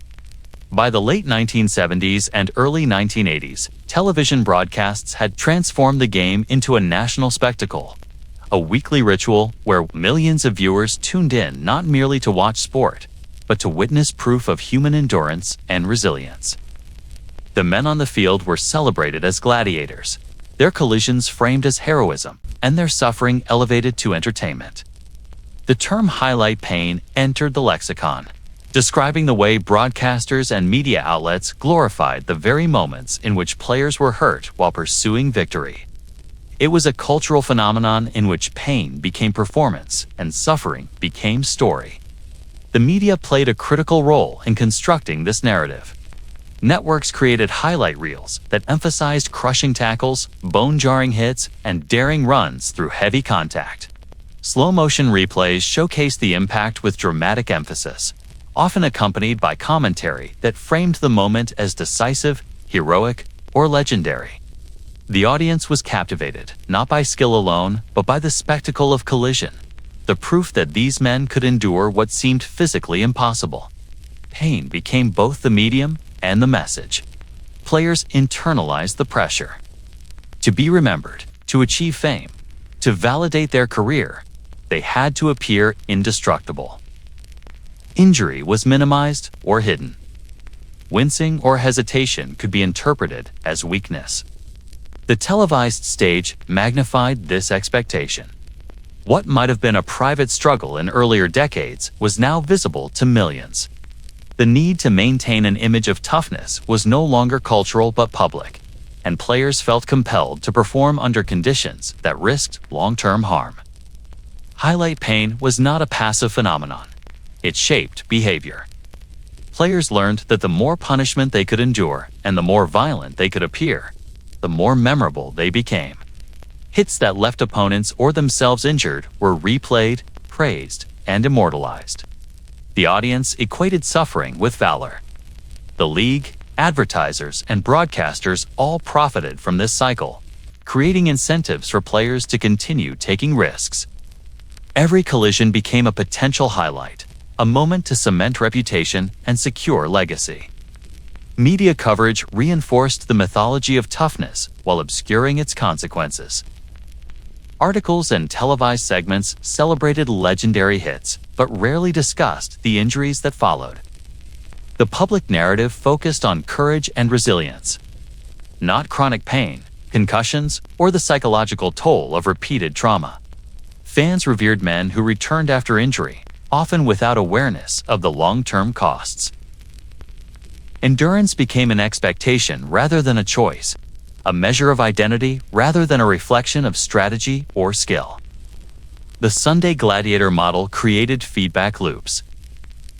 Fans demanded spectacle. Networks highlighted violence, coaches encouraged aggression, and players internalized the ethos. This cycle rewarded risk-taking and masked the costs. Injuries that would have been career-ending in prior decades were often celebrated. If the player returned to perform at high intensity, a player's reputation was tied not just to their skill, but to their willingness to endure harm publicly and visibly. Highlight pain became both a metric and a motivator. The consequences were both immediate and cumulative. Players sustained concussions, broken bones, and musculoskeletal injuries, while the broadcast spotlight reinforced their heroism. The visibility of the hits amplified the pressure to continue playing through pain. What began as individual bravery became a structural expectation. A career was measured by appearances, snaps played, and the capacity to perform despite injury. Long-term health was often secondary to narrative and spectacle. The language used by commentators reflected and reinforced the phenomenon. Words such as crushing, punishing, and devastating became forms of praise. The more intense the hit, the more significant the narrative impact. Viewers at home learned to equate physical trauma with courage and dominance. Players adapted their behavior accordingly. Risk-taking became calculated not merely for strategy, but for the likelihood of recognition and legacy. Every snap carried the potential for personal immortality or lasting injury. Highlight pain also influenced the relationship between players and their bodies. Athletes learned to normalize suffering as part of the job. Pain became a language of performance, with the expectation that it would be tolerated, masked, and ultimately celebrated. Players understood that endurance was proof of masculinity, commitment, and identity. The media's role was central. It validated their behavior and provided cultural reinforcement for taking risks that would otherwise seem unthinkable.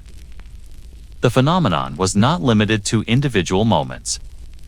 Entire seasons were framed as narratives of endurance, resilience, and confrontation. The most physically dominant players were cast as protagonists in a weekly drama, each game a new chapter in a story of heroism and risk. Coaches, too, understood the impact of televised highlights, often designing plays that maximized visibility of collisions, both to demonstrate aggression and to satisfy audiences hungry for spectacle. Football had become theater in which injury was both a plot point and a measure of achievement. Psychologically, the era created pressure to conform to the image of the invulnerable athlete. Players internalized the expectation that to show weakness was failure. The public could see only what was broadcast. The pain hidden in locker rooms, in quiet moments, or in long-term health struggles remained invisible.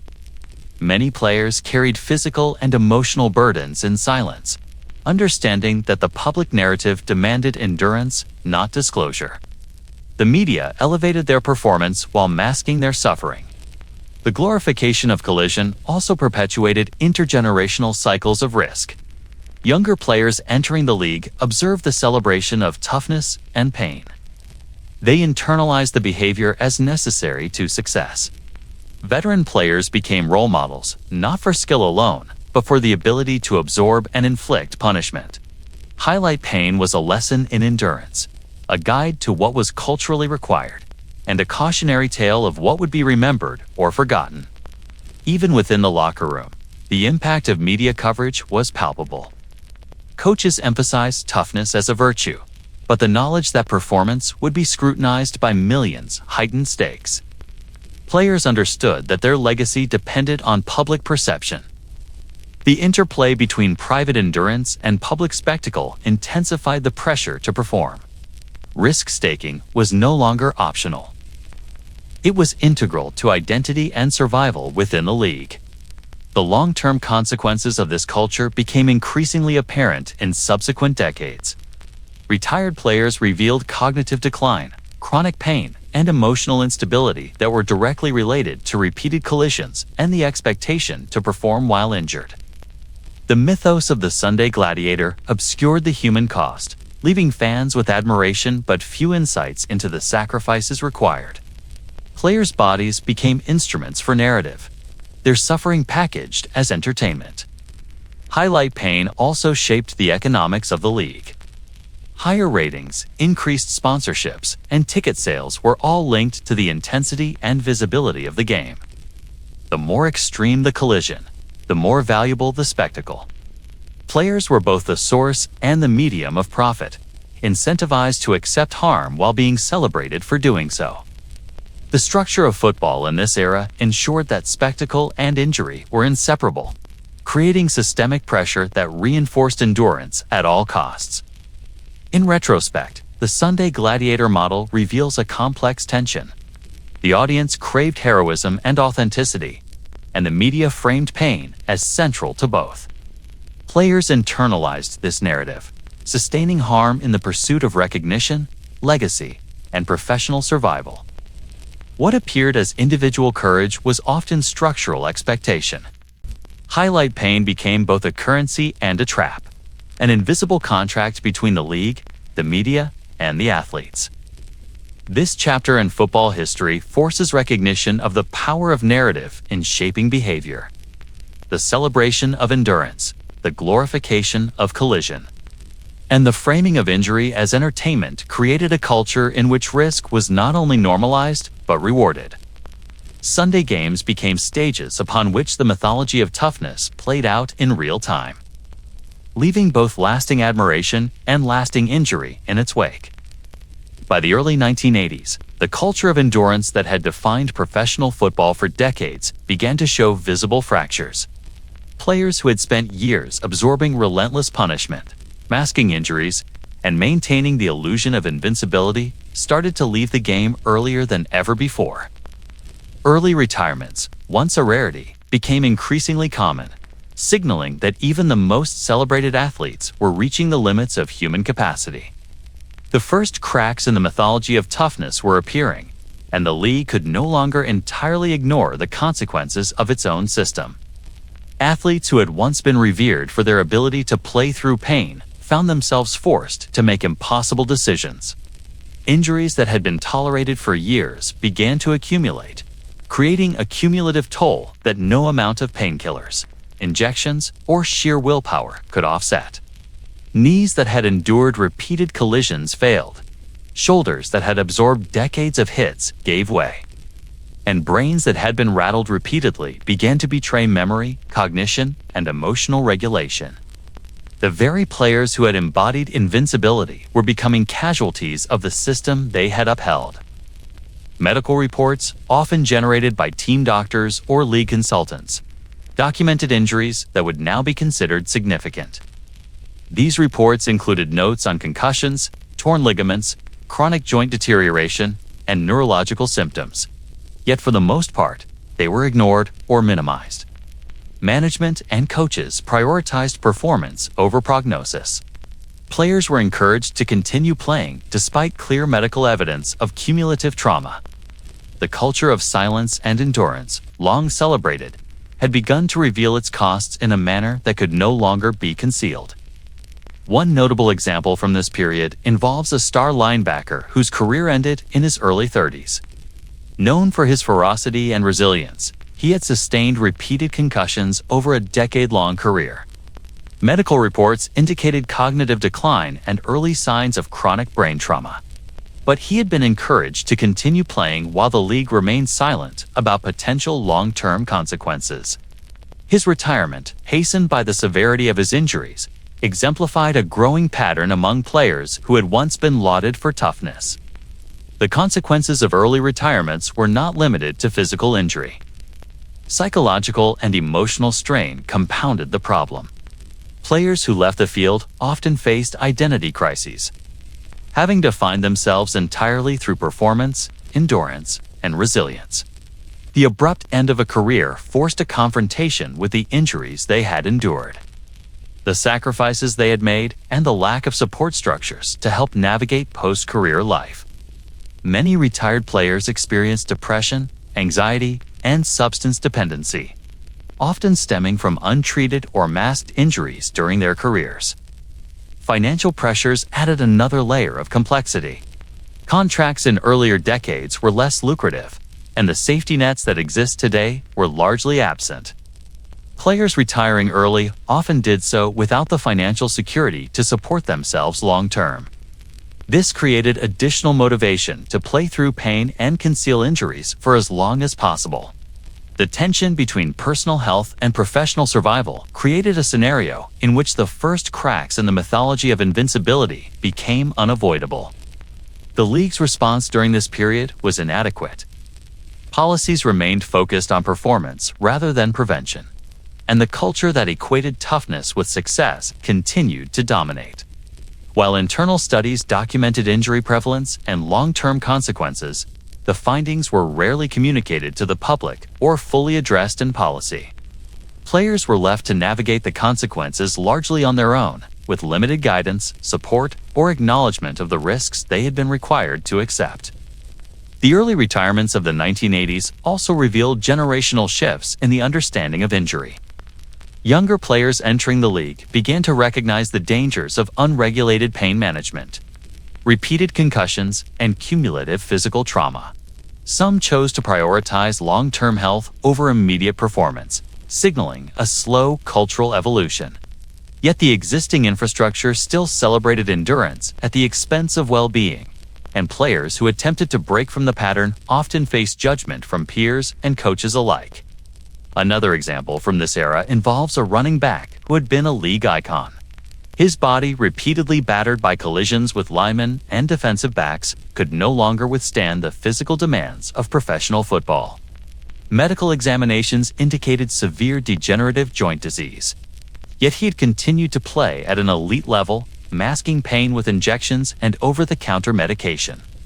His retirement shocked fans who had idolized him, but insiders recognized the inevitability of his departure as the first clear evidence of systemic consequences. The pattern extended beyond individual stars. Entire teams reported higher rates of early retirements than in previous decades. Linemen who endured the most concentrated impacts were particularly affected. Their careers often ended a decade earlier than players in less physically demanding positions. The consequences of repeated trauma manifested in injuries, chronic pain, and diminished cognitive capacity, exposing a harsh reality behind the glamour of professional football. The first cracks also revealed structural vulnerabilities within the league. The systems designed to protect players, including medical oversight and post-career support, were insufficient.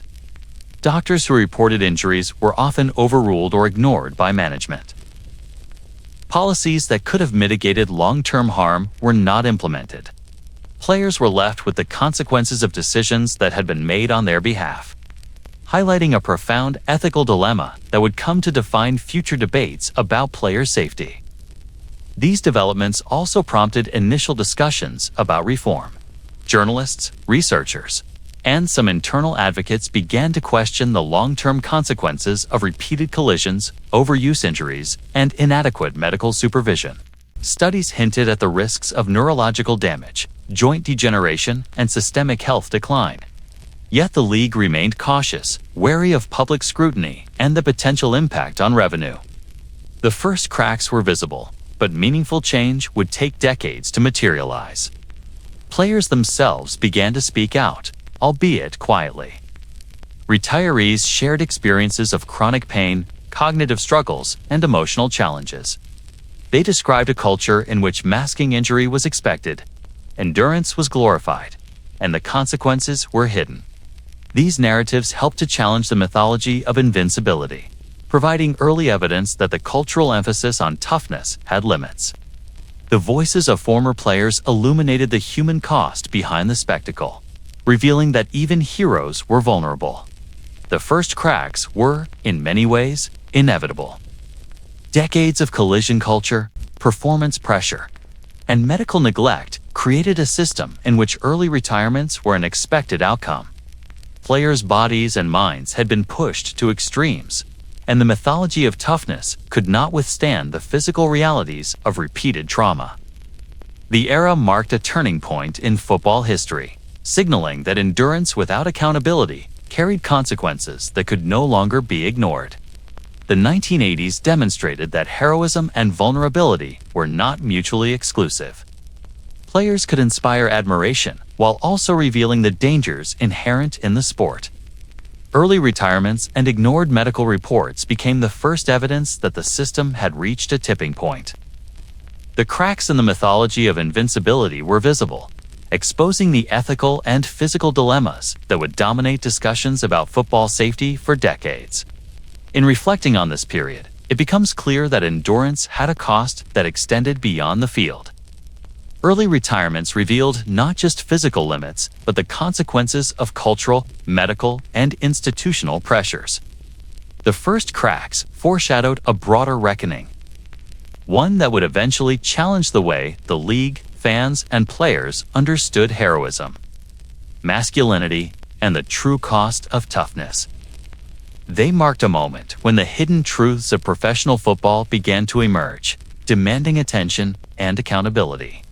The 1980s were a decade of transformation for the National Football League. Expansion teams, lucrative television contracts, and growing commercial sponsorships propelled the league into an era of unprecedented financial success.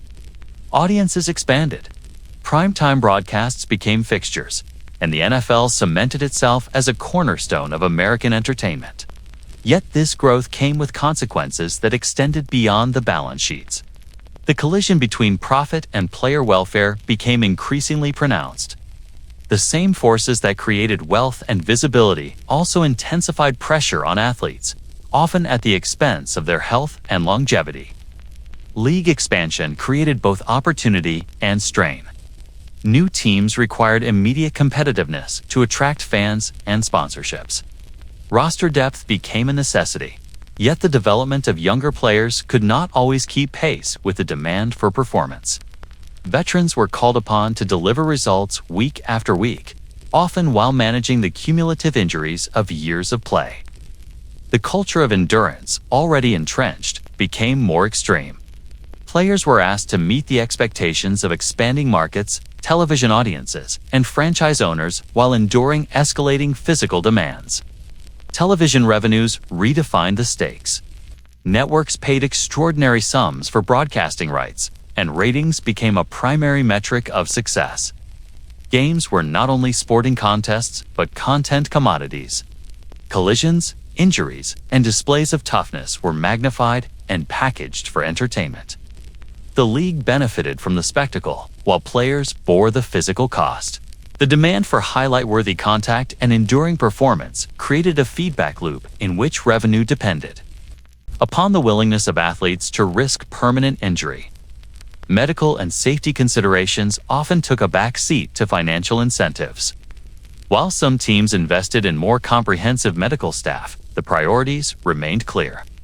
Return-to-play decisions were driven less by long-term health and more by immediate availability. Injured players were often rushed back to action, guided by the belief that presence on the field maintained marketability and franchise success. The emphasis on short-term gain reinforced existing cultural norms. Endurance was currency, and vulnerability was liability. The increased pace and intensity of the game amplified risk. Players were faster, stronger, and more conditioned than ever before, and the collisions grew more severe. Defensive schemes became more aggressive. Offensive plays emphasized physical dominance, and the expectation for repeated high-impact performance intensified.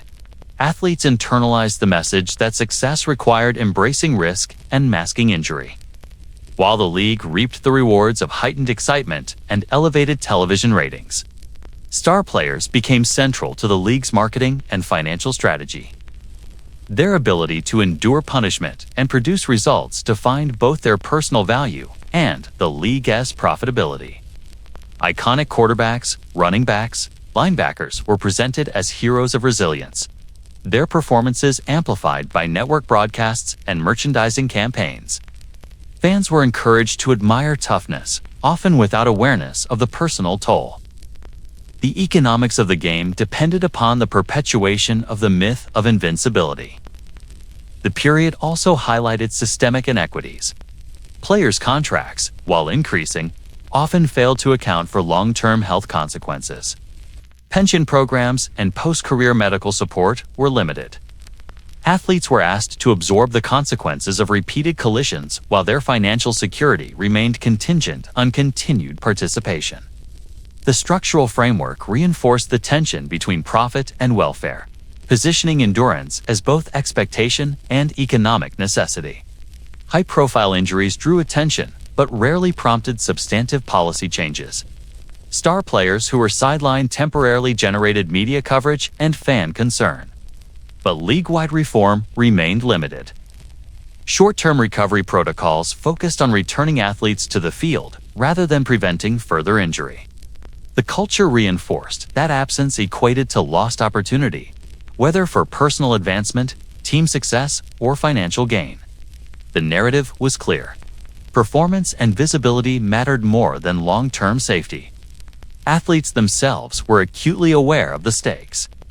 Many reported a sense of obligation to perform despite injury, driven by loyalty to teammates, pressure from coaches, and awareness of market expectations. The expansion of the league and the financial stakes amplified these pressures. Players understood that missing games could affect their careers, the success of their teams, and the financial health of the franchises. In this environment, endurance was a professional requirement, and the physical consequences became increasingly inevitable. The media's role in amplifying collisions continued to evolve. Coverage increasingly emphasized the drama of contact, replaying impactful hits and celebrating resilience. Commentary framed the endurance of injury as heroism, further solidifying the cultural equation of pain with achievement. The league's economic model thrived on this framing, creating a structural dependence on high-intensity performance that often conflicted with medical best practices. Athletes became both performers and commodities, their bodies central to the production of profit. Concussions and cumulative trauma were largely overlooked despite emerging evidence of long-term consequences. The medical understanding of brain injury was developing. Yet organizational priorities remained focused on immediate competitiveness and financial gain. Players were encouraged, implicitly or explicitly, to continue despite symptoms that today would mandate evaluation and rest. The industry's failure to fully integrate medical knowledge into practice set the stage for decades of post-career consequences. The 1980s also marked a period of public scrutiny. Media attention and investigative reporting began to question the ethics of prioritizing profit over player health. Journalists and medical experts highlighted the risks associated with repeated injuries, while players' narratives shed light on the hidden toll. Yet meaningful structural change remained limited. The league's financial imperatives often outweighed calls for reform, perpetuating a system in which economic incentives and human cost were deeply intertwined. The culture of heroism persisted despite mounting evidence of risk. Fans, coaches, and the league itself continued to equate endurance with excellence. Players were celebrated for returning from injury, sustaining punishment, and delivering extraordinary performances. Yet behind the public narrative, cumulative trauma silently accumulated, producing long-term physical and neurological consequences that the league was slow to acknowledge. The economic and cultural pressures reinforced behavior that, while spectacular, carried profound human cost. Examples from this period underscore the tension. Quarterbacks returned quickly after concussions, linemen continued playing through joint degeneration, and running backs endured repeated high-impact collisions. Each act of endurance enhanced reputation, generated media attention and contributed to league profits. Yet the personal cost was often hidden, deferred until retirement or beyond. The cycle of performance, media glorification, and economic reward ensured that profit and pain remained inextricably linked. By the end of the decade, the collision between profit and player welfare had become undeniable. The league's growth and financial success relied on a culture that prioritized endurance and spectacle over health. Players bore the cumulative consequences of repeated injury, masked pain, and a system that equated toughness with value. The period set the stage for future debates on safety, concussion protocols, and post-career support, revealing structural challenges that would persist for decades. The 1980s illustrate the complex interplay between economics, culture, and human vulnerability. Expansion, television contracts, and marketing strategies created a profitable and popular league. Yet the same factors amplified pressure, masked injury, and encouraged risky behavior. Endurance was rewarded, visibility was celebrated, and the physical and psychological costs were deferred. The decade stands as a pivotal moment in professional football, revealing that profit and player welfare often collided, with the consequences borne almost entirely by the athletes themselves. Mike Webster was a man whose name would come to symbolize both the greatness and the hidden cost of professional football. Known as Iron Mike, he was a dominant center for the Pittsburgh Steelers during the 1970s and early 1980s, anchoring a team that defined an era. Webster played through pain, injury, and exhaustion, embodying the toughness that the league celebrated. He was admired by teammates, revered by fans, and feared by opponents. Yet the story of Mike Webster is not only one of athletic accomplishment. It is also the foundational case study in understanding chronic traumatic encephalopathy, a disease that would later reveal the long-term consequences of repeated head trauma. Webster's career was defined by physical dominance. He endured collisions on nearly every play, absorbing hits from defensive linemen and linebackers with a combination of size, technique, and sheer willpower. He was the prototype of the modern NFL lineman, a man who could withstand unimaginable force and continue to perform at the highest level. His toughness was legendary, a badge of honor in a culture that equated endurance with masculinity and value. Yet the same physical resilience that defined his career concealed injuries that would manifest decades later. During his playing days, Webster experienced countless concussions, though the term itself was often minimized within the league. Symptoms such as confusion, headaches, memory lapses, and disorientation were common but largely ignored. The prevailing attitude was one of resilience. Players were told to shake it off, to return to the field, and to perform without complaint. Webster internalized this culture, prioritizing team success and personal reputation over his own well-being. The immediate rewards of performance masked the long-term consequences that were silently accumulating. After retiring in 1984, Webster's life began to unravel in ways that were both alarming and instructive. He experienced severe cognitive decline, memory loss, and emotional instability. Financial and personal difficulties compounded his struggles. Friends and family observed behavior that seemed erratic and unpredictable. The man who had once been celebrated for his intellect on the field, its ability to read defenses and execute complex plays, now struggled with basic memory and judgment. Webster's body and brain, after years of relentless exposure to trauma, were signaling damage that had been decades in the making. Medical examinations eventually revealed a devastating truth. Webster's brain exhibited clear signs of chronic traumatic encephalopathy. The disease, associated with repeated head trauma, had progressively damaged his neurological function. Webster's case became the first widely recognized example linking professional football to long-term brain injury.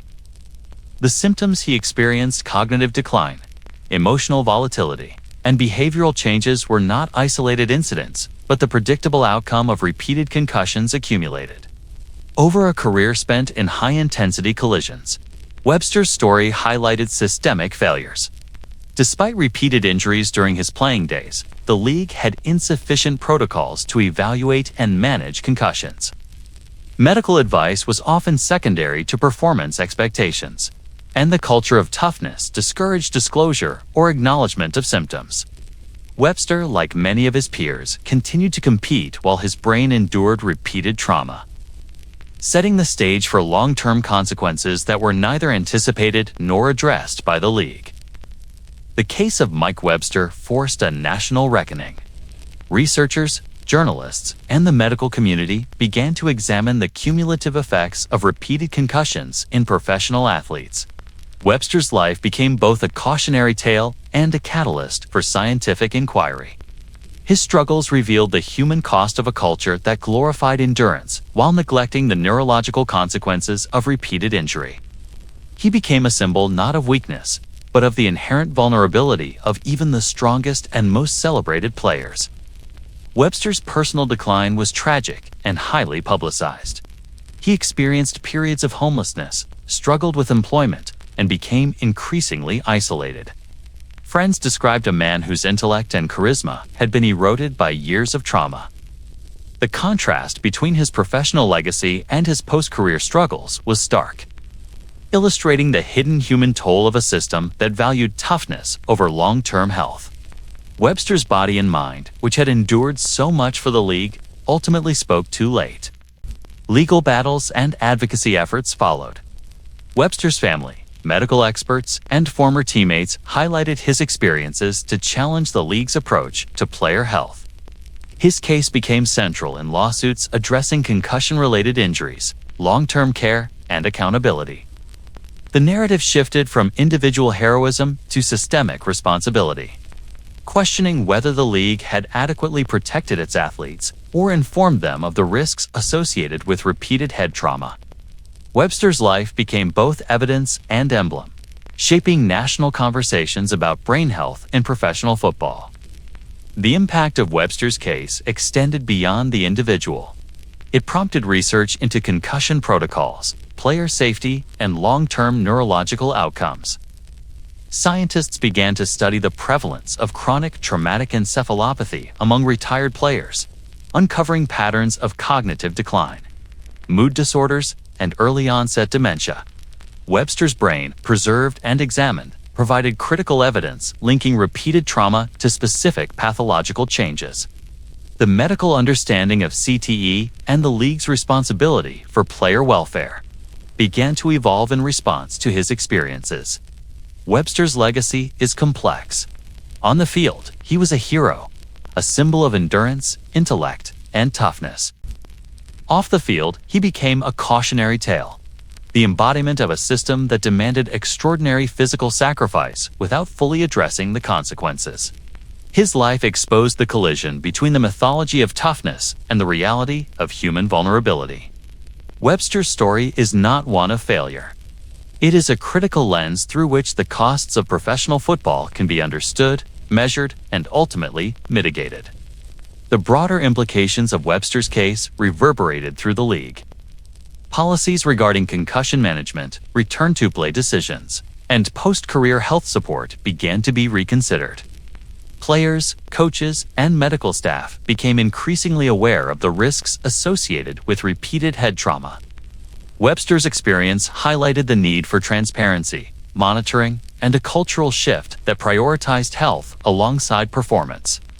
His life and the tragedy of his decline forced the NFL and the public to confront questions that had long been ignored. What is the true cost of toughness? How much risk is acceptable in pursuit of victory?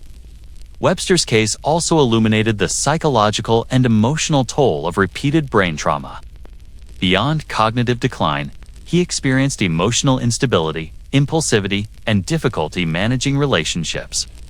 These effects underscored that the consequences of repeated head trauma extend beyond physical symptoms, influencing identity, behavior, and social functioning. The human cost of the game, long masked by celebration and media glorification, became impossible to ignore. In reflecting on Mike Webster, one sees the convergence of culture, biology, and systemic oversight. His career exemplified the valorization of endurance. His decline exposed the consequences of repeated trauma. And his case catalyzed research and reform that continue to influence professional football today.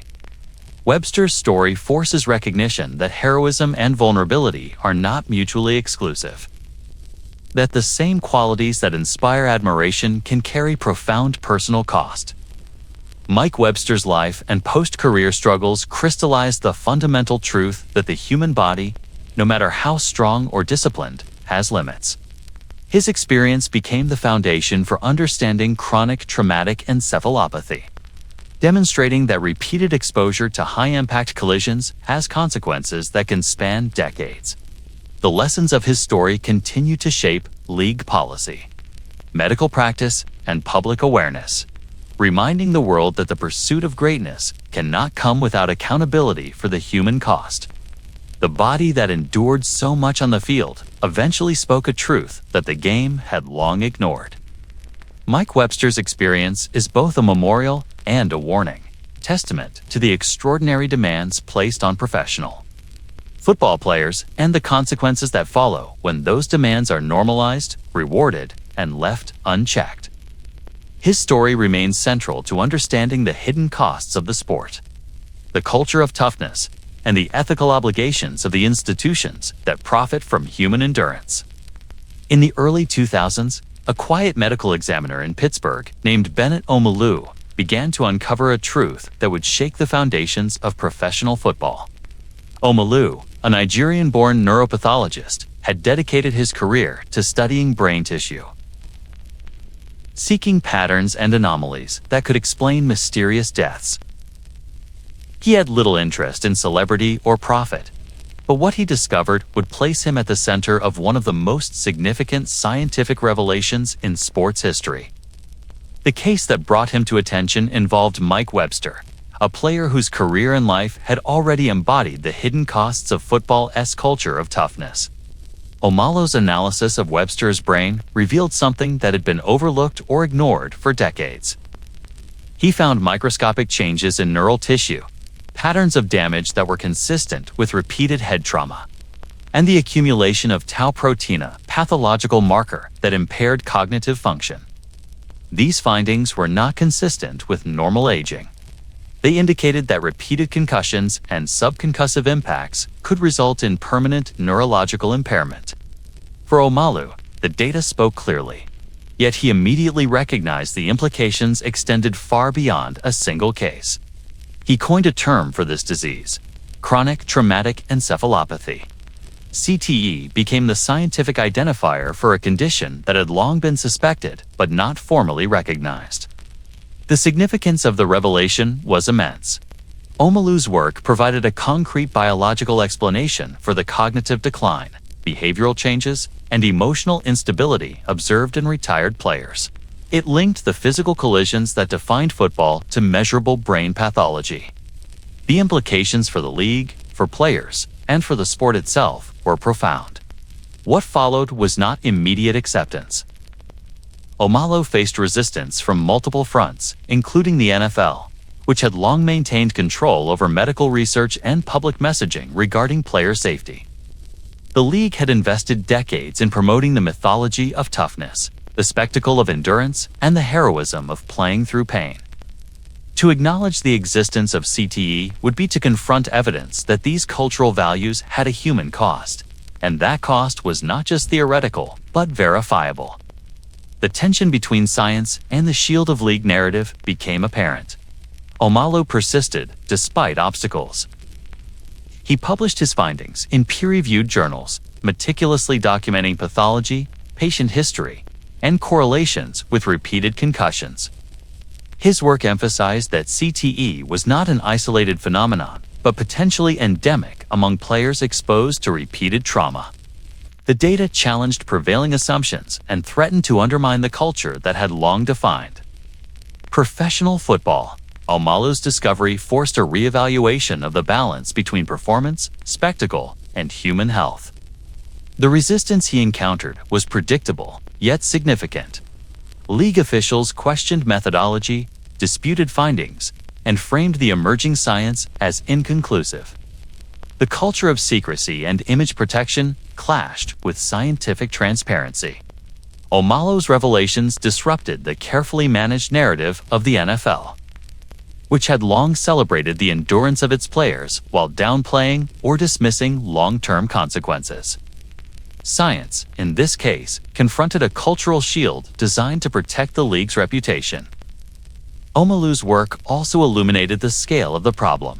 Beyond Webster, he and his colleagues identified similar neuropathological patterns in other retired players, including linemen, linebackers, and skill position athletes who had sustained repeated head impacts. The findings suggested that CTE was not the result of extraordinary circumstances or rare genetics, but a predictable consequence of exposure to professional-level football. Repeated collisions, even without overt concussions, could produce lasting neurological damage. The revelation prompted a cascade of questions for players, families, and medical professionals. How many athletes were at risk? What were the long-term cognitive, emotional, and behavioral consequences? Could the game continue in its current form without placing participants in jeopardy?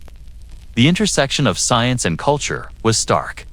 Omalu's work provided clarity on cause and effect, but also revealed that the culture of endurance, celebration of toughness, and institutional protection of image had obscured the human consequences for decades. Media coverage of Omalu's findings eventually amplified the debate. Journalists documented the emerging science, interviewed retired players, and questioned the league's policies. Public awareness grew as fans and families confronted the possibility that football, the very game they celebrated, carried hidden risks that could manifest long after the final whistle. Omalu's revelation transformed the narrative. Pain, previously glorified and often invisible, became a subject of scrutiny, concern, and ethical consideration. The mythology of invincibility collided with empirical evidence, and the consequences could no longer be ignored. Omalu's discovery also intersected with legal and policy dimensions. Families of affected players began filing lawsuits, citing negligence, failure to warn, and inadequate medical protocols. The NFL faced unprecedented challenges, both reputational and financial.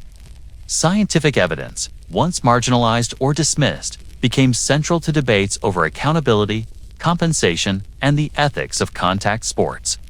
Omalu's work had shifted the conversation from anecdote and mythology to data, pathology, and systemic responsibility. The human dimension of the revelation cannot be overstated.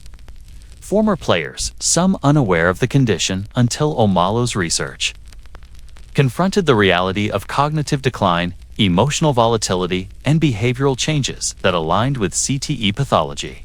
Families observed personality changes, memory loss, and unpredictable behavior, often in men who had previously been paragons of physical and psychological strength. Omalu's work validated their experiences, providing a framework to understand suffering that had long been dismissed or misunderstood. Cultural implications extended beyond the field. The NFL, once untouchable in its narrative control, faced scrutiny from regulators, media, and the public. Safety protocols were reevaluated, concussion management became a priority, and research initiatives were launched to better understand the scope of the problem. Omalu's revelations forced an institutional reckoning, highlighting the collision between tradition, profitability, and the ethical responsibility to protect athletes. The significance of Dr. Omalu's work is enduring.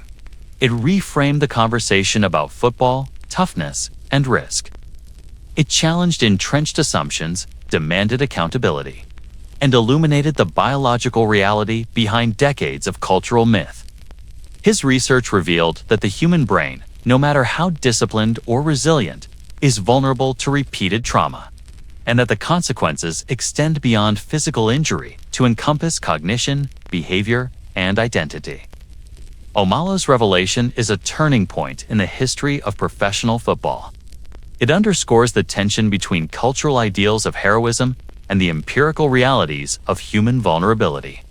His work serves as a reminder that scientific truth once discovered cannot be indefinitely silenced or obscured. The shield of tradition, mythology, and spectacle ultimately collided with the rigor of pathology. And the consequences reshaped the conversation about player welfare, league responsibility, and the human cost of the game. In retrospect, the Dr. Omalu Revelation was not merely a scientific breakthrough, but a moral one. It forced acknowledgement that a culture which celebrates endurance at all costs has consequences that extend far beyond the stadium. His work catalyzed a dialogue about safety, ethics, and accountability, revealing that the pursuit of greatness cannot ignore the limits of human biology. Omalu's discoveries transformed professional football from an unquestioned institution into a subject of scrutiny, inquiry, and reflection. The story of Dr. Bennet Omalu is inseparable from the broader narrative of toughness and consequence. By giving voice to the invisible injuries endured by generations of players, he challenged a culture that had long prioritized spectacle over safety. His revelation laid the foundation for research, policy reform, and public awareness that continue to influence the sport today. The collision of science and the shield exposed truths that could no longer be denied, forcing the league, players, and fans to confront a reality long hidden behind the myth of invincibility. The revelations brought forward by Dr. Bennet Omalu and the mounting evidence of chronic traumatic encephalopathy posed a fundamental challenge to the National Football League. For decades, the league had carefully cultivated an image of invincibility.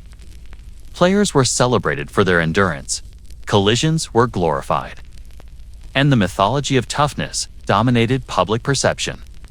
The idea that repeated head trauma could have catastrophic long-term effects threatened not only the narrative of heroism, but also the economic and cultural foundations upon which the league had built its empire. The NFL's response was swift, coordinated, and deeply strategic. The denial machine was multi-layered. League officials questioned research methods, disputed causal links, and cast doubt on the significance of observed neuropathology. Public statements minimized concerns, framing CTE as anecdotal or inconclusive. The narrative emphasized that football was fundamentally safe, that the players themselves were responsible for reporting injuries, and that the sport's long-standing protocols were sufficient. This approach mirrored decades of cultural conditioning, wherein endurance and silent suffering were celebrated, and the acknowledgement of vulnerability was treated as weakness. Public relations teams deployed messaging aimed at reassurance. Press releases highlighted new initiatives in concussion management and player education. The league emphasized advancements in protective equipment and medical oversight, presenting these measures as proactive and sufficient. Yet internally, many executives were acutely aware that the emerging science challenged core assumptions about the sport. The contradiction between internal knowledge and public messaging created a tension that would define the league's engagement with player safety for years. The denial strategy extended to legal and political dimensions. The NFL employed teams of attorneys and consultants to contest emerging claims of negligence. Lawsuits brought by former players, families, and medical experts were met with vigorous defense, with the league questioning both causation and liability. These efforts were not solely defensive. They also served to shape public perception, suggesting that CTE and long-term neurological harm were exceptional cases rather than systemic consequences of repeated trauma. The tension between scientific evidence and institutional narrative became a central battleground. The league also leveraged cultural authority to reinforce its position. Endorsements from former players, coaches, and analysts were used to reassure the public and maintain confidence in the sport. Testimonials emphasized the benefits of football, the professionalism of medical staff, and the personal responsibility of athletes. These narratives framed concerns as part of broader societal misunderstanding rather than systemic oversight. By invoking the authority of tradition and experience, the league sought to preserve the mythology of toughness while sidestepping the implications of mounting scientific evidence. This denial was effective in part because of the culture it had cultivated for decades. Fans, media, and players themselves had been conditioned to equate endurance with heroism and vulnerability with failure. The public was predisposed to celebrate return-to-play stories, miraculous recoveries, and displays of resilience. The league's messaging fit neatly within these pre-existing cultural assumptions, creating a feedback loop in which skepticism toward scientific findings was amplified by loyalty to established narratives. The result was a complex interplay of belief, expectation, and institutional authority. Internally, dissenting voices were often marginalized. Team doctors, medical staff, and researchers who raised concerns about concussion protocols faced bureaucratic resistance and professional pressure. Individuals who questioned league practices risked isolation or career limitation. The system incentivized compliance and discouraged transparency. The cultural weight of toughness, combined with financial and reputational pressures, created an environment in which acknowledging the full consequences of repeated trauma was professionally and institutionally perilous. The denial machine was not merely reactive, it was proactive in shaping research agendas. The league invested in studies that could be presented as independent or impartial while maintaining influence over methodology, interpretation, and dissemination. Scientific findings that contradicted the preferred narrative were challenged, minimized, or delayed in publication. This approach reinforced the impression that the league was engaging with emerging science while simultaneously controlling the framing to limit exposure of systemic responsibility. The implications for players were profound. Many athletes confronted with mounting evidence of neurological risk were left to navigate uncertainty largely on their own. Education initiatives were inconsistent and disclosure of injury risks remained limited. The culture of silence persisted, with players often reluctant to report symptoms for fear of judgment or career repercussions. The denial machine reinforced an environment in which health and safety were subordinated to performance, visibility, and institutional reputation. Media scrutiny intensified as investigative journalists began to uncover inconsistencies between the league's public statements and internal communications. Leaked documents, internal memos, and testimonies from former executives revealed awareness of risks that had been publicly downplayed. The contrast between the reality of scientific findings and the carefully curated public narrative eroded. Trust and fueled debate over accountability, transparency, and the ethical obligations of the league. Public pressure, litigation, and ongoing research created a new context in which denial was no longer sustainable. Despite increasing evidence and growing public awareness, the denial machine remained a strategic and influential force. The league continued to frame reforms as proactive while emphasizing the inherent risks of a contact sport. Messaging reinforced personal responsibility, minimized systemic liability, and celebrated cultural norms of toughness. The narrative suggested that while the game could be dangerous, the measures implemented were sufficient, positioning the league as both responsible and responsive. The persistence of denial also underscores the complexity of institutional response in professional sports. Economic interests, cultural mythology, and brand identity were deeply intertwined with the management of player safety. The league's public posture reflected a strategic calculation, acknowledging systemic harm could threaten financial stability, reputation, and fan engagement. Denial, skepticism, and controlled messaging became tools to manage risk while maintaining the structural and economic foundations of the sport. At the individual level, former players faced difficult choices. Confronted with evidence of CTE risk, they weighed personal health against financial obligations, legacy considerations, and societal expectations. The league's messaging often compounded this challenge, reinforcing cultural norms that valorized endurance and minimized disclosure. Athletes were positioned in a system where acknowledging vulnerability carried personal and professional consequences, and the human cost of silence became increasingly evident. The league's denial machine illustrates the tension between institutional authority and scientific truth.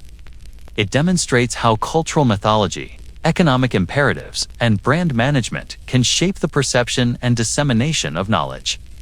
It highlights the ethical and practical challenges faced by organizations that profit from human performance while simultaneously navigating emerging evidence of harm. The strategy of denial was comprehensive, coordinated, and highly effective in shaping public understanding. But it could not indefinitely obscure the accumulating consequences for players. As the story unfolded, the collision between truth and narrative became unavoidable. Legal challenges, public scrutiny, and the persistence of scientific inquiry forced acknowledgement of CTE and the human cost of repeated trauma. The denial machine, while influential, ultimately could not prevent the convergence of evidence, testimony, and cultural awareness. The legacy of this era is a cautionary tale about the costs of protecting image over integrity, profit over welfare, and mythology over science. The League's denial machine is emblematic of a broader systemic issue: the prioritization of institution over individual well-being. It reflects the lengths to which powerful organizations will go to control narrative, protect revenue, and maintain cultural authority. It also highlights the ethical responsibilities inherent in leadership and the consequences of failing to reconcile institutional priorities with the realities of human vulnerability. Players, fans, and society at large were left to grapple with these consequences, as the truth could no longer be fully contained. By examining this period, it becomes clear that professional football's public image was carefully curated, often at the expense of transparency and player safety. Denial was not simply ignorance, it was strategy. It sought to shape perception, minimize liability, and preserve cultural mythology. Yet in doing so, it also delayed recognition, intervention, and accountability, amplifying the long-term human costs that would later become undeniable. The era of denial leaves an enduring lesson. Institutional power can obscure reality, but science, testimony, and human experience ultimately prevail. The league's denial machine delayed acknowledgement of player vulnerability, shaped public understanding, and complicated reform. Yet it could not suppress the truth revealed by research, litigation, and lived experience. This chapter of professional football underscores the complex interplay between culture, authority, and human cost. Professional football in the 21st century exists in a paradox of awareness and endurance. The culture of toughness, so deeply ingrained in the sport's history, persists even as knowledge about the consequences of repeated trauma has become increasingly undeniable.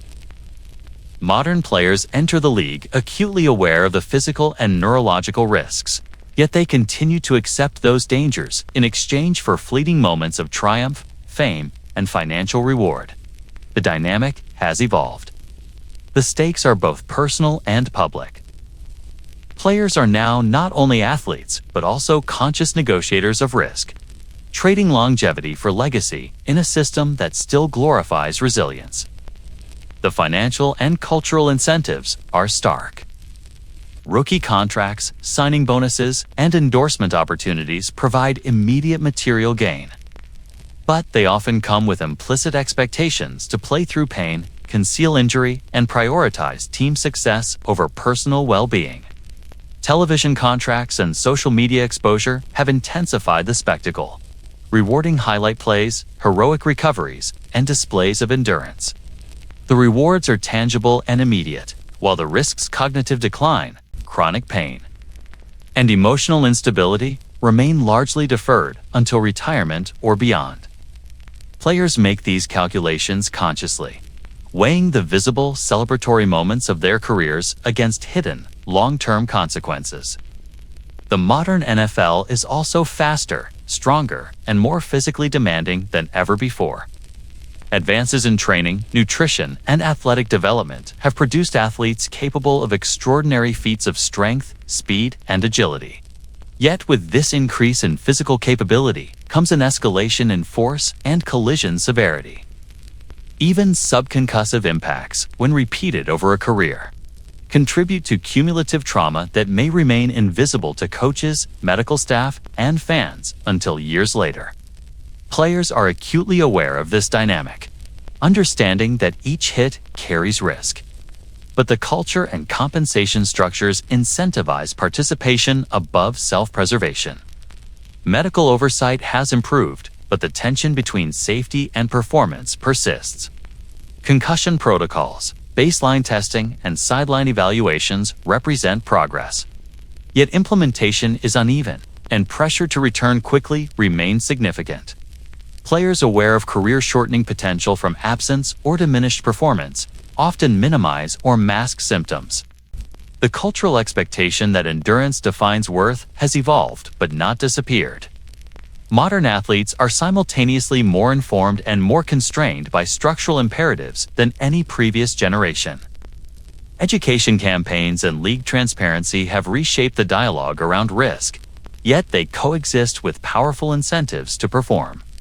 Players enter the league having studied concussion risks, CTE research, and the long-term implications of repeated trauma. Many have witnessed teammates suffer cognitive and emotional decline, and yet they proceed with full awareness. The willingness to engage in the game despite these risks represents both personal courage and a reflection of systemic pressures. Modern warriors confront knowledge and mortality simultaneously, choosing momentary glory over potential longevity. Cultural narratives continue to valorize this endurance. Media coverage highlights courageous performances, heroic recoveries, and the ability to play through pain. Social media amplifies these moments, celebrating resilience in real time and creating a feedback loop of performance, visibility, and affirmation. Fans are conditioned to admire toughness, creating an environment in which playing hurt is both expected and rewarded. Players internalize these messages, shaping their decisions and reinforcing the system that prioritizes spectacle over safety. The psychological dimension of this choice is profound. Players negotiate identity, self-worth, and purpose in a culture that equates success with visibility and perseverance. The sport demands total commitment, yet the human mind and body have limits that are often invisible until it is too late. The awareness of risk heightens the stakes, making each decision to play, despite injury, a conscious moral and personal choice. Modern athletes confront mortality in real time, often without the luxury of delaying consequences. The modern era also exposes the tension between personal agency and systemic expectation. While athletes may consciously choose to accept risk, the structures of the sport, including contracts, coaching philosophy, and cultural norms, heavily influence those choices. Players are empowered in their knowledge but constrained by economic, reputational, and organizational pressures. The trade-off between years of health and moments of achievement is therefore rarely neutral. It is shaped by an intricate interplay of incentives, expectation, and aspiration. Examples abound in contemporary professional football. Star quarterbacks, linemen, and skill position players routinely return from injuries that would once have sidelined them for extended periods. They participate in high-impact plays, often while managing pain, concussions, and musculoskeletal stress. Each decision to remain on the field reinforces the cultural and structural message that endurance and performance are paramount. While the deferred cost neurological impairment, emotional instability, and chronic pain remains largely invisible, the modern NFL also emphasizes brand and personal narrative. Players are marketed as both athletes and public figures. Their resilience and toughness enhance reputation, sponsorship opportunities, and marketability. Playing through injury becomes not only a professional expectation, but also a component of personal and financial identity. The consequences are deferred and abstracted, while the benefits are immediate and tangible. The modern warrior navigates a landscape in which career longevity is weighed against legacy, public perception, and personal ambition. Awareness of CTE and long-term consequences has shifted some decision-making, yet it has not eliminated risk acceptance. Some players adopt strategies to mitigate exposure, modifying techniques or limiting contact in practice. Others consciously accept the risks, understanding that high-impact moments define opportunity, recognition, and career trajectory. The informed acceptance of danger represents an evolution in the culture of toughness. Knowledge does not necessarily deter action when rewards, both tangible and symbolic, are substantial. The stories of contemporary athletes highlight both courage and vulnerability. They reveal a human willingness to endure, a drive for achievement, and an awareness of mortality. At the same time, they underscore the systemic conditions that shape these choices, including financial imperatives, cultural expectation, and institutional reinforcement. The modern warrior embodies both agency and constraint, conscious decision and structural pressure, heroism and exposure. The trade-off between years and moments also raises ethical and philosophical questions. Should individuals knowingly assume risk for ephemeral gain? How should institutions balance spectacle and profit with health and longevity? The modern NFL illustrates the complexity of these dilemmas. Players operate within a system that rewards endurance while masking deferred consequences, creating conditions in which informed risk-taking is both a personal choice and a systemic imperative. Modern warriors confront the visible and invisible costs simultaneously. Each collision, each high-impact play, is an exercise in calculation, courage, and commitment. The knowledge that these impacts may produce long-term neurological, cognitive, or emotional consequences does not always deter action.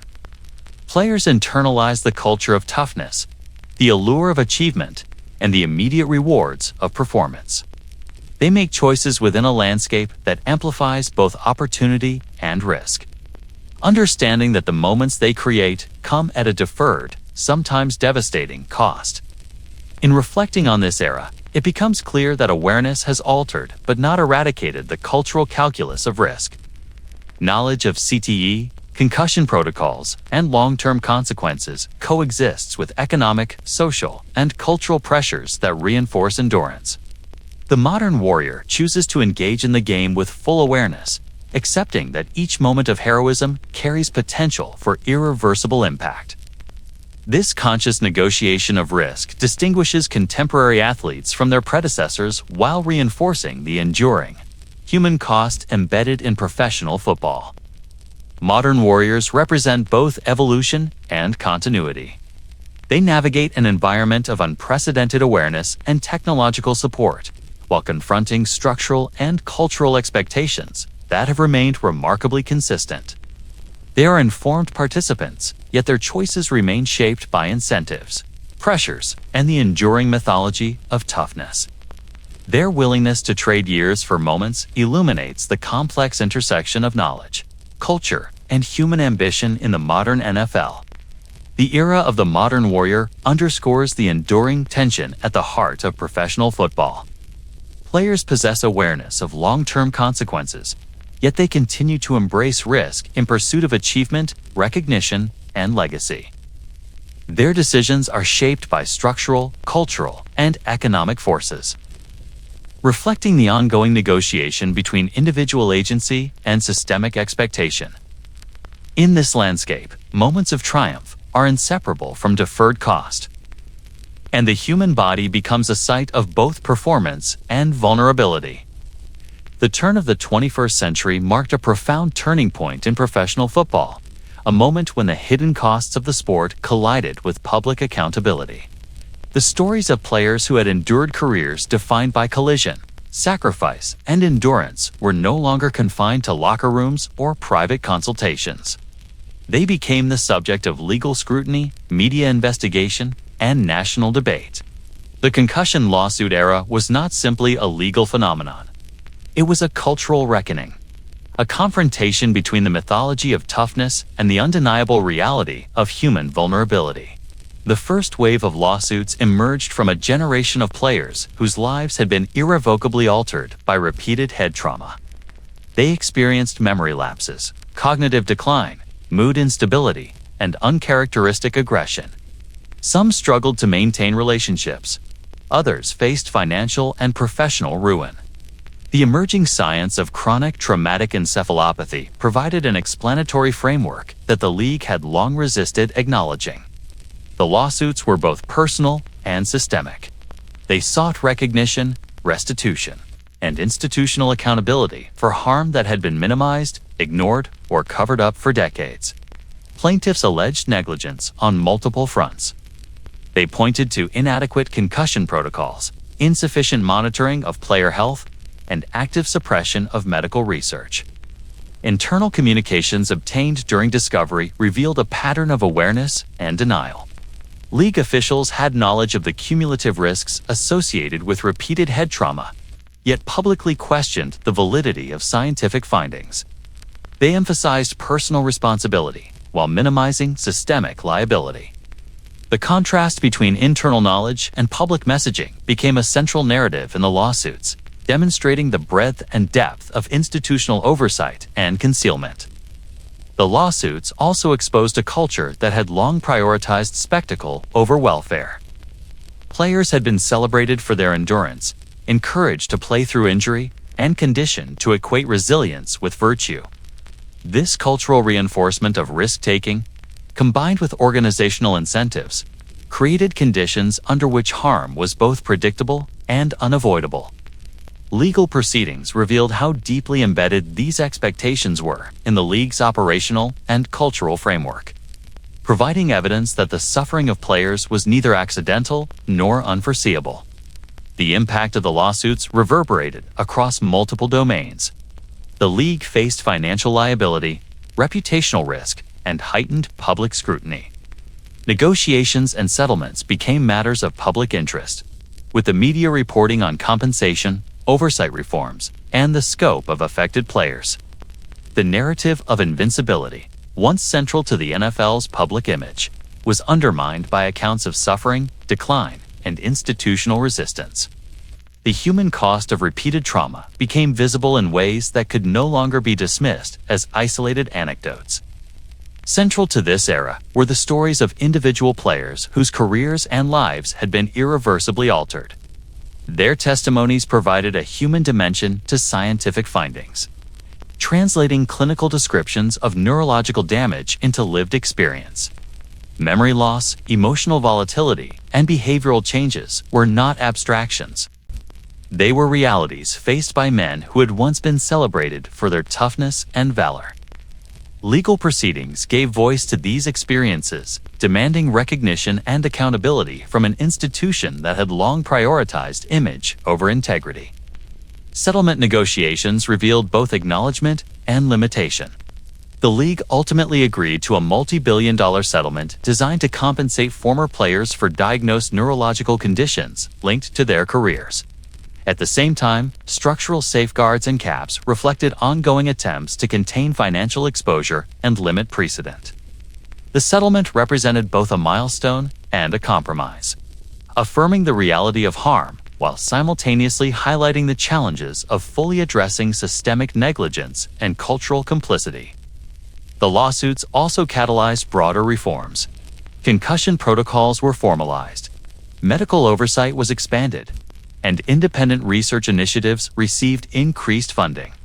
Public awareness of CTE and the long-term consequences of repeated head trauma grew dramatically.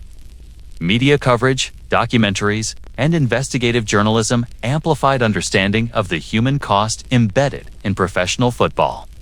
The legal process transformed personal tragedy into a mechanism for structural change, though it could not retroactively undo the damage suffered by generations of players. The era also revealed ethical tensions inherent in professional sports. The league's responsibility to its athletes, the obligations of coaches and medical staff, and the cultural valorization of endurance all intersected in ways that complicated notions of accountability. Lawsuits exposed the consequences of long-standing cultural norms in which toughness was conflated with heroism and vulnerability was marginalized. The legal confrontation was therefore as much a moral reckoning as it was a financial or procedural one. The narrative of concealment and exposure also highlighted the limits of institutional authority in the face of evidence. Documents, testimonies, and scientific studies undermined the league's public denials, revealing a sustained pattern of suppression and misrepresentation.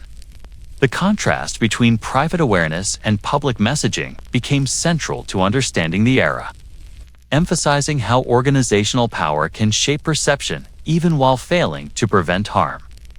Players and their families were left to navigate a system in which recognition and compensation were mediated by legal strategy, public attention, and institutional calculation. The concussion lawsuit era reshaped public understanding of professional football.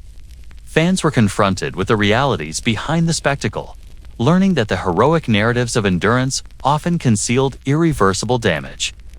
Players were no longer invisible victims of culture and expectation. They became active participants in demanding acknowledgement and reform. The legal proceedings transformed personal experience into collective awareness, redefining the relationship between the sport, its participants, and the society that celebrated it. This period also underscored the intergenerational consequences of repeated trauma. Older players who had retired decades earlier faced ongoing cognitive and emotional challenges, while current players had to navigate careers with a heightened awareness of risk. The lawsuits highlighted continuity and change, demonstrating that while scientific understanding had evolved, cultural and institutional practices had lagged. Knowledge of harm became actionable, but it also illuminated the depth of historical neglect and the cumulative effects of systemic exposure to trauma. In reflection, the concussion lawsuit era represents a convergence of science, law, and culture. It forced recognition of the human cost long obscured by mythology, spectacle, and institutional self-interest. It revealed the limits of denial and the power of evidence, both clinical and testimonial, to compel accountability. It also illuminated the ongoing tension between performance, risk, and responsibility, highlighting how systemic structures can shape individual decisions and outcomes in profound and lasting ways. The legacy of this era extends beyond the courtroom. It reshaped protocols, elevated public discourse, and increased transparency regarding player safety. It catalyzed research, heightened awareness, and reframed the ethical obligations of professional sports organizations. At the same time, it revealed the limitations of post hoc intervention, emphasizing that recognition and compensation, while necessary, cannot fully reverse the consequences of decades-long exposure to risk. The concussion lawsuit era stands as both a reckoning and a cautionary tale. It underscores the consequences of prioritizing spectacle, profit, and cultural mythology over human health. It demonstrates the capacity of law, advocacy, and collective action to force institutional accountability. It also highlights the enduring human toll, reminding us that the pursuit of glory and the celebration of endurance have always carried deferred and often devastating costs. This period is a testament to the resilience of players who demanded acknowledgement, the persistence of science that refused to be silenced, and the eventual recognition that institutions must reconcile narrative with reality. The concussion lawsuit era exposed systemic negligence, elevated awareness, and transformed the conversation around professional football forever. It revealed that the culture of toughness, once glorified and unquestioned, has consequences that extend far beyond the field and endure long after the final whistle. In the years following retirement, many players found themselves in a landscape that was both familiar and profoundly alien. The roar of the crowd, the rhythm of practice, and the camaraderie of the locker room were suddenly gone, leaving an echoing void filled with pain, confusion, and memory loss. For some, the consequences of a career built on repeated trauma became impossible to navigate. The neurological and psychological toll of the sport emerged most starkly in the form of post-retirement tragedies, moments in which silence and suffering collided with irreversible consequences. The stories are painfully consistent. Former athletes, once celebrated for their endurance and toughness, found themselves isolated, battling cognitive decline, depression, and anger. Memory lapses became daily challenges, affecting simple tasks and long-held relationships. Emotional instability eroded family ties, friendships, and the sense of identity that had been bound up in football. Men who had defined themselves through physical prowess and heroic resilience now faced a reality where the body and mind no longer served them. The struggle was compounded by a culture that had long demanded stoicism, leaving many unprepared to seek help or even articulate their suffering. The phenomenon of suicide among former players became a grim indicator of the broader human cost of repeated trauma. autopsies revealed chronic traumatic encephalopathy, a condition previously invisible and largely unrecognized during their playing years.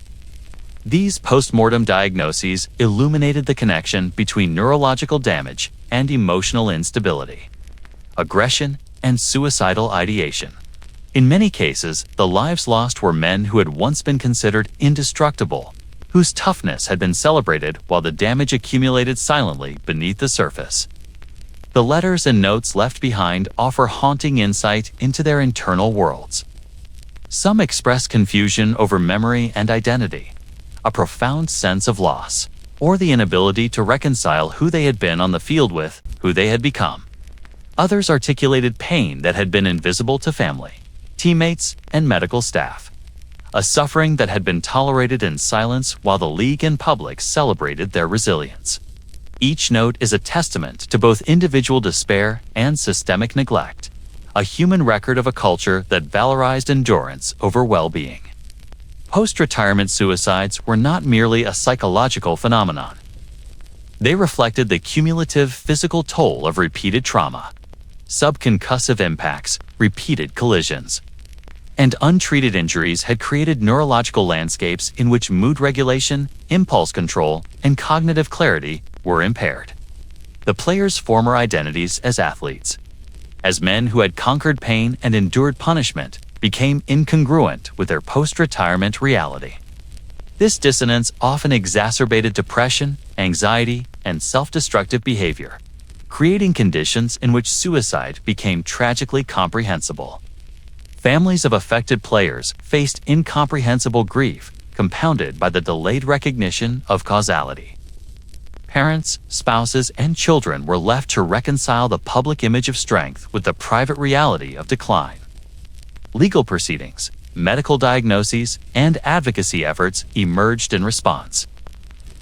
Yet these interventions came after the lives of many had been irrevocably altered.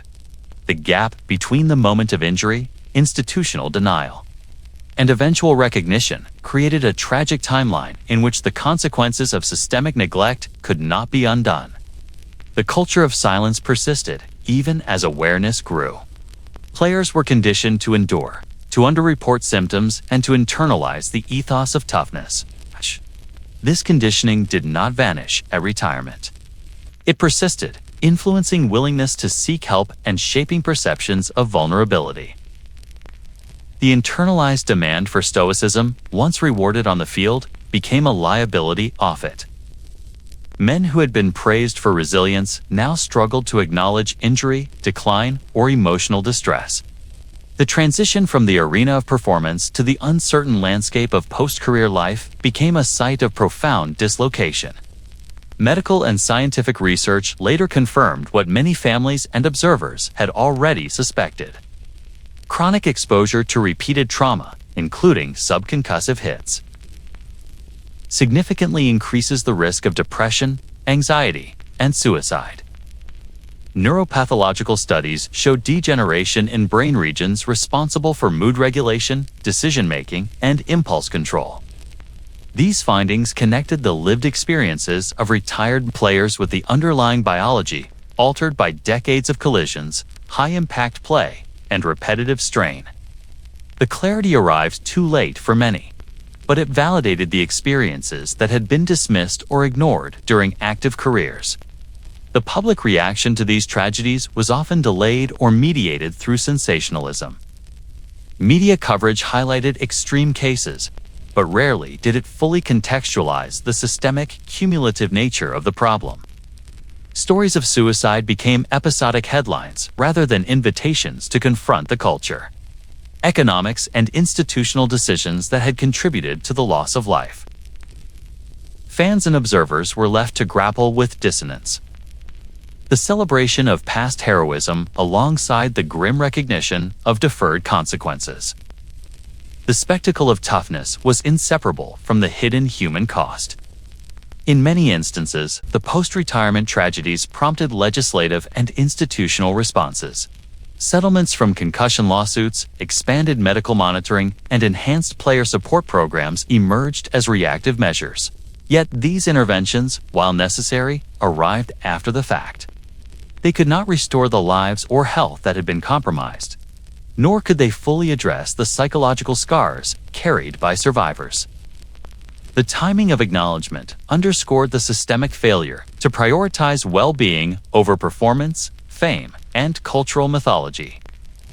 The psychological and social impact on players who survived highlights another dimension of this era.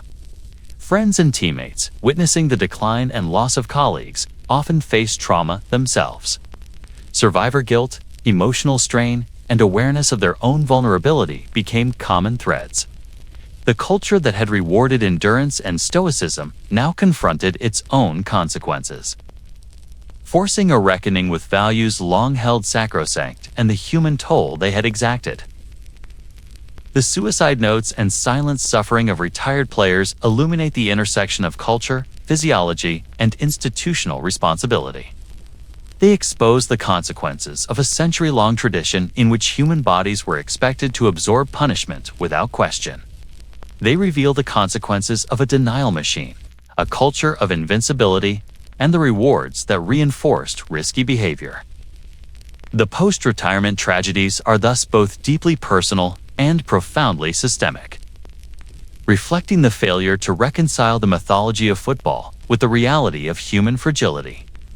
These tragedies also catalyzed broader cultural conversations about masculinity, toughness, and vulnerability. Advocacy groups, former players, and researchers sought to reframe the narrative around performance and risk. Awareness campaigns emphasized mental health, neurological monitoring, and emotional support. The stories of those who were lost became touchstones for dialogue, reform, and reflection, challenging long-standing norms and opening pathways for future generations to navigate careers in football with greater awareness and protection. Despite these efforts, the human cost cannot be fully remedied. Memory loss, emotional instability, and cognitive decline remain irreversible for many. The culture that once celebrated endurance has left an indelible mark, a legacy of achievement intertwined with suffering. Suicide notes, quiet pleas for help, and private struggles are enduring reminders that the consequences of professional football extend far beyond the field, beyond contracts, and beyond public recognition. The post-retirement era reveals a painful truth. The mythology of toughness has a deferred price, one paid in silence, isolation, and sometimes in life itself.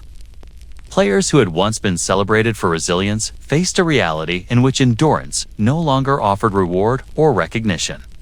The cost of cultural valorization, institutional denial, and personal sacrifice became starkly visible in lives marked by decline and loss. These tragedies demand reflection, not only on individual stories, but on the structures, expectations, and beliefs that facilitated harm. By examining suicide and silence among retired players, the broader narrative of professional football comes into sharper focus. The sport's history of valorizing toughness, masking injury, and minimizing risk is inseparable from the human consequences witnessed decades later. Post-retirement tragedies are the endpoint of a continuum that began with leather helmets, unchecked collisions, and a culture of endurance. They are reminders of what was lost in pursuit of achievement and the ongoing need for awareness, accountability, and ethical responsibility in the sport. The era of post-retirement tragedy is both a caution and a mirror. It reflects the enduring human cost of repeated trauma, the cultural imperatives that valorize endurance, and the consequences of delayed acknowledgement. These lives lost or diminished are a testament to the need for vigilance, reform, and cultural reflection. The stories of the fallen and the suffering illuminate a truth long obscured. Professional football demands not only physical excellence, but also reckoning with the deferred consequences of its own culture. The helmet has long been the symbol of safety in professional football. It is the most visible piece of equipment, an icon of protection, and a reassurance to players, coaches, and fans alike. From the leather caps of the early 20th century to the sleek, technologically advanced designs of the modern era, the helmet has carried with it the promise of security. Yet beneath this promise lies a profound illusion. Despite innovation, padding, and engineering, no helmet can fully protect the human brain from the repeated impacts and forces intrinsic to the sport. The history of helmets tells a story not of invincibility, but of misperception, misplaced confidence, and the limits of technology in confronting human vulnerability. Early helmets were little more than leather skullcaps, providing minimal protection beyond cosmetic cushioning. Players experienced countless injuries, both visible and hidden, and yet the cultural expectation of endurance persisted. The adoption of hardshell plastic helmets in the mid-20th century represented a leap in perceived safety. But the introduction of this technology coincided with increased velocity, more aggressive play, and evolving offensive and defensive strategies. The illusion of protection allowed players and coaches to escalate risk, believing that improved equipment could offset the force of repeated collisions. Science, however, quickly revealed the limits of this assumption. Helmets can absorb surface impact, reduce lacerations and skull fractures, and provide structural support, yet they do not prevent the brain from accelerating within the skull during contact. Concussion risk, cumulative subconcussive trauma, and rotational forces remain largely unaffected by helmet design. Players, conditioned by decades of cultural reinforcement to trust in toughness and gear, often equated new technology with invulnerability, a dangerous misperception. The more advanced the helmet, the greater the expectation of risk tolerance. The evolution of helmet technology also created what some researchers have called a paradox of protection. As helmets became more sophisticated, players, subconsciously encouraged by the appearance of safety, engaged in harder, faster collisions. They lowered their heads, initiated contact with greater force, and pushed limits with the confidence that the equipment would prevent injury. The helmet, in this sense, did not reduce risk. Shape is that intensifying exposure to trauma. Performance and spectacle were rewarded, while the brain remained vulnerable in ways invisible to players, trainers, and fans. Modern helmets incorporate advanced materials, sensor technology, and rigorous testing standards. They are marketed as breakthroughs in safety, capable of reducing concussion risk and protecting the most vital organ in high-impact collisions. Yet, even with these advances, medical studies demonstrate that no helmet can eliminate the forces that contribute to chronic traumatic encephalopathy or long-term cognitive impairment. Helmets protect the skull, not the brain. The most sophisticated designs offer a sense of security, but the biological realities of repeated trauma remain unchanged.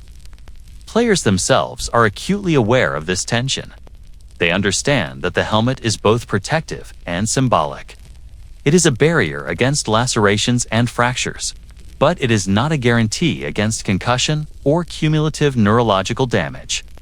Yet the cultural imperatives of the sport continue to prioritize performance, visibility, and heroic endurance over cautious play.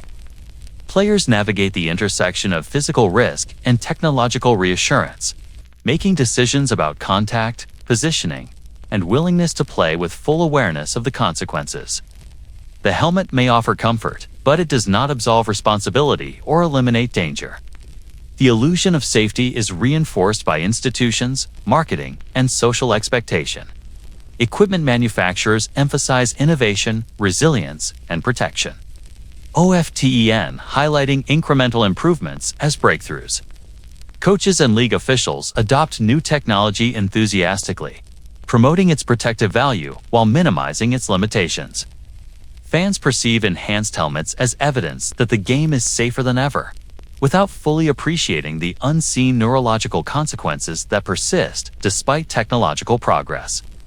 The helmet becomes a cultural symbol as much as a functional object, shaping behavior and perception simultaneously. This illusion also intersects with economic pressures. Players face contracts, performance incentives, and public visibility, all of which reward engagement and risk-taking.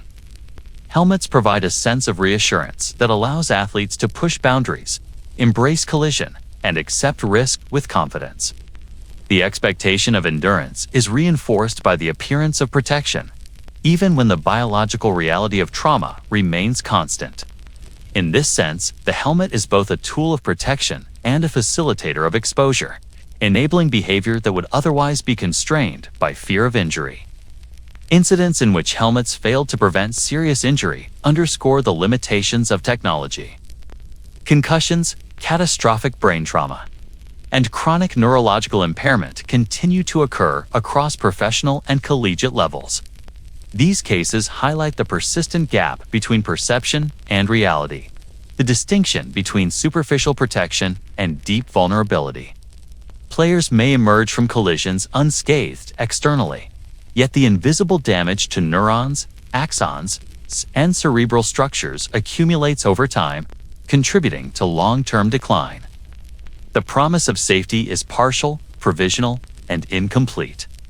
Research supports this understanding. Studies measuring impact forces, rotational acceleration, and subconcussive exposure confirm that no helmet can fully neutralize the underlying risk. Protective equipment mitigates some outcomes, but cannot prevent the internal displacement and shear forces that lead to chronic brain injury. The helmet becomes a boundary between perception and reality, a device that allows both players and observers to underestimate the enduring risk of repeated collisions. Its presence provides reassurance, but it does not change the fundamental physics or biology of impact. The cultural implications are equally significant. Helmets serve as a visual signal of toughness, endurance, and preparedness. They communicate readiness and professionalism to teammates, opponents, and fans. The aesthetic and symbolic aspects reinforce behavioral norms that valorize risk-taking, persistence, and the ability to absorb punishment. Players internalize these messages, navigating a complex interplay of technology, culture, and personal ambition. The helmet is both shield and mirror, reflecting societal expectations while offering limited physical protection. This tension is particularly acute in the modern era, where scientific awareness of neurological consequences coexists with intensified expectations for performance. Players are informed, yet they operate in a system that incentivizes engagement with risk.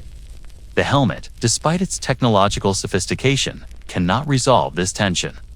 It may reduce superficial injury and provide comfort, but it cannot eliminate cumulative trauma or restore lost cognitive function. Players engage in repeated collisions, fully aware of these limitations, negotiating their own boundaries of safety, ambition, and endurance. In reflecting on the history and evolution of helmets, it becomes clear that technological advancement has always been entwined with cultural expectation. Each innovation brings both promise and paradox. Helmets provide protection from immediate, visible harm, while simultaneously creating an environment in which repeated trauma is normalized, behaviorally reinforced, and culturally valued.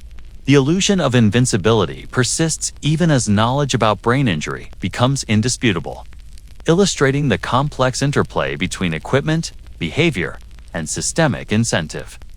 The era of advanced helmets also illuminates the ongoing negotiation between perception, behavior, and consequence. Players understand that no design can fully safeguard them, yet the promise of safety, combined with cultural and financial pressures, shapes decisions on the field. Helmets provide reassurance, but not immunity. They are symbols, tools, and facilitators of both protection and exposure. The illusion of safety is a persistent feature of professional football, shaping how players navigate risk, endure injury, and define their own careers. Ultimately, the helmet represents both progress and limitation. It is a testament to human ingenuity and concern for player welfare, yet it cannot resolve the inherent risk of repeated high-impact collisions. The narrative of safety is complicated by behavior, culture, and expectation. Players engage fully aware of the helmet's protective boundaries. Yet they continue to absorb force, accumulate trauma, and negotiate the deferred consequences of endurance. The illusion is powerful because it is partially true, yet profoundly incomplete. The helmet has become a central symbol in understanding the modern NFL. It embodies technological promise, cultural expectation, and the persistent tension between performance and safety.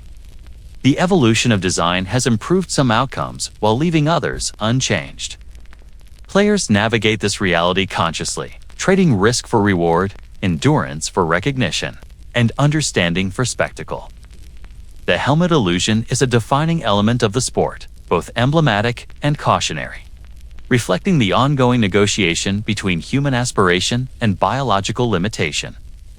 As professional football wrestled with the consequences of repeated trauma, a quieter but no less significant struggle emerged in the youth game.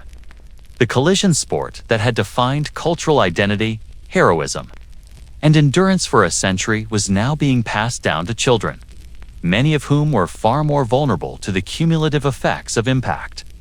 Parents, coaches, and communities faced difficult choices, balancing tradition, aspiration, and ethical responsibility in a sport that promised glory while harboring risk. The youth football dilemma is not simply about rules or equipment. It is a moral and societal question about what we demand of our children, what we celebrate, and what we tolerate in the pursuit of athletic achievement. The popularity of youth football is rooted in cultural identity. From local town leagues to high school powerhouses, the sport has long served as a rite of passage. Communities rally around teams. Parents invest time and resources, and children internalize narratives of toughness, endurance, and competition. The mythology of professional football trickles down into these leagues. Children aspire to emulate their heroes, believing that physicality, courage, and relentless effort define both success and character. Yet what they inherit is a culture shaped by decades of repeated trauma, institutional denial, and systemic valorization of risk.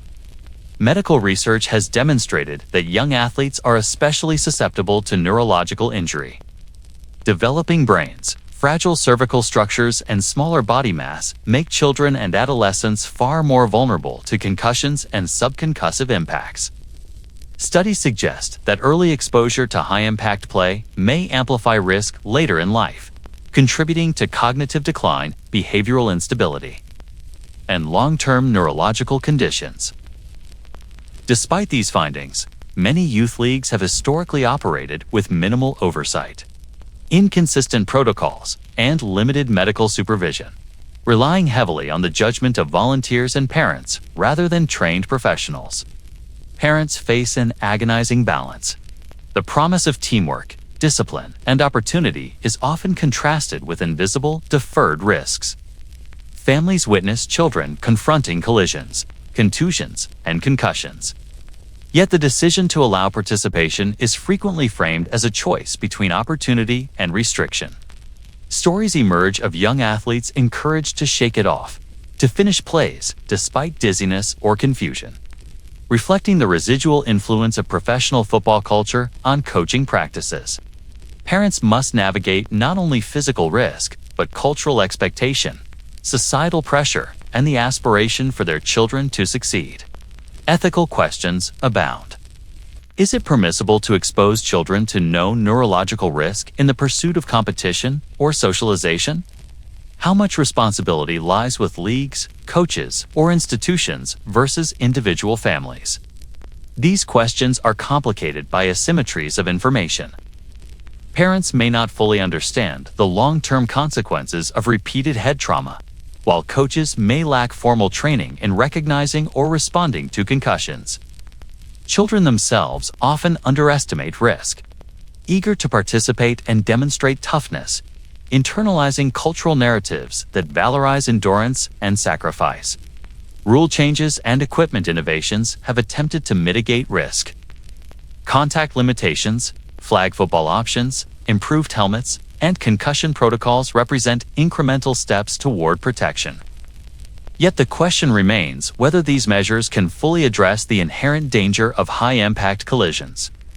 Even with modifications, the risk of subconcussive trauma persists. The cultural framework that normalizes enduring pain, valuing competitiveness over caution, continues to influence behavior at all levels.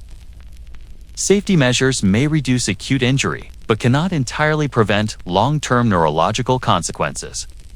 High-profile examples of professional players and former youth athletes suffering long-term, consequences have intensified the conversation.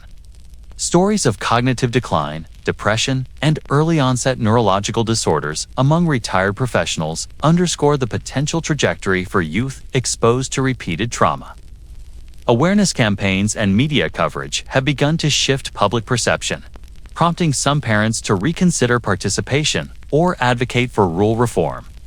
Yet deeply ingrained traditions, community expectations, and aspirations for college scholarships maintain significant momentum for continued participation in contact football. The dilemma also intersects with social and economic considerations. Youth football often represents opportunity, community engagement, and a potential pathway to education through athletic scholarships. In some regions, football is intertwined with identity, social cohesion, and local pride. Parents are not only making decisions about risk and safety, they are negotiating hopes for social mobility, recognition, and fulfillment for their children. The calculus is complex, and the stakes are high, making ethical reflection as necessary as medical guidance. Coaching culture remains a critical variable. Many youth coaches draw on personal experience, often from eras in which toughness, endurance, and risk tolerance were celebrated. While motivated by mentorship, community service, or passion for the game, some may inadvertently reinforce behaviors that elevate injury risk. Education, certification, and enforcement of safety protocols are unevenly applied, leaving gaps in protection that can have lifelong consequences. The collision culture of professional football is thus mirrored and reproduced in youth leagues, shaping attitudes and behaviors long before athletes reach higher levels of competition. The psychological dimension of youth participation is also significant. Children learn to equate endurance with virtue, courage with resilience, and risk with accomplishment.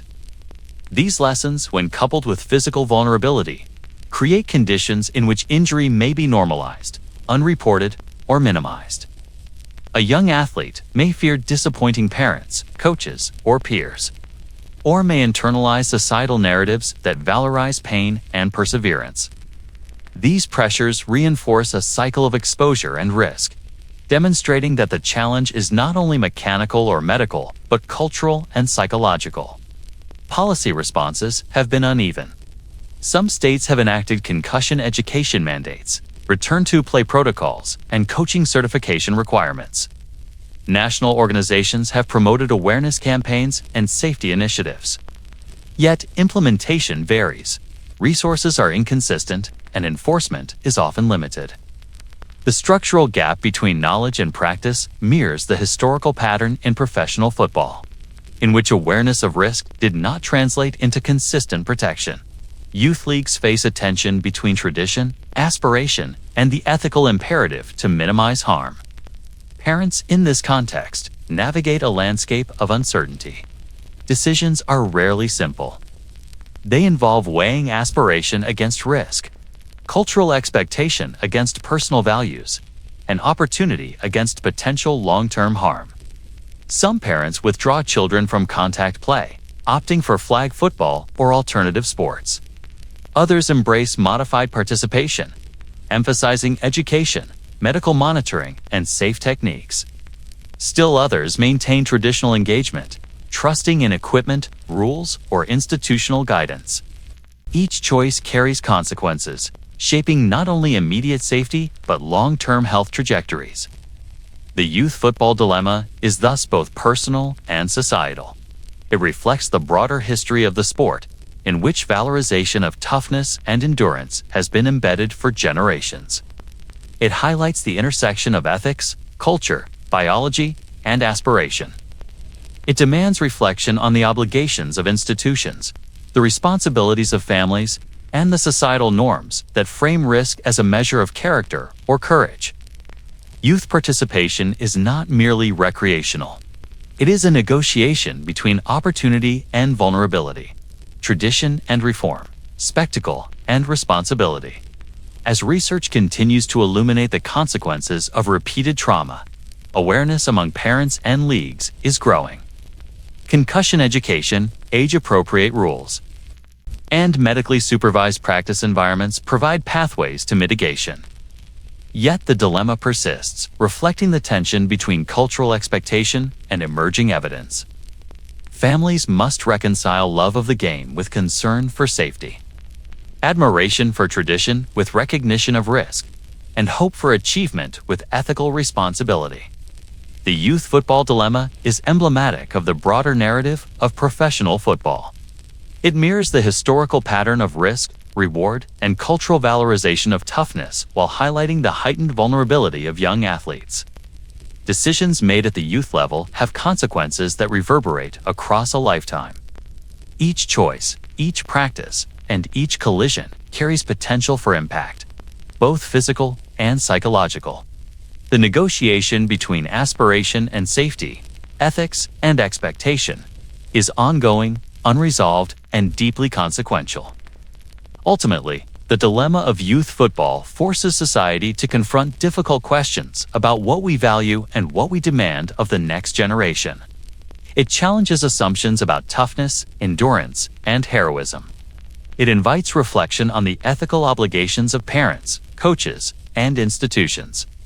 It also illuminates the continuity of a culture in which spectacle and achievement have historically overshadowed the human cost of participation.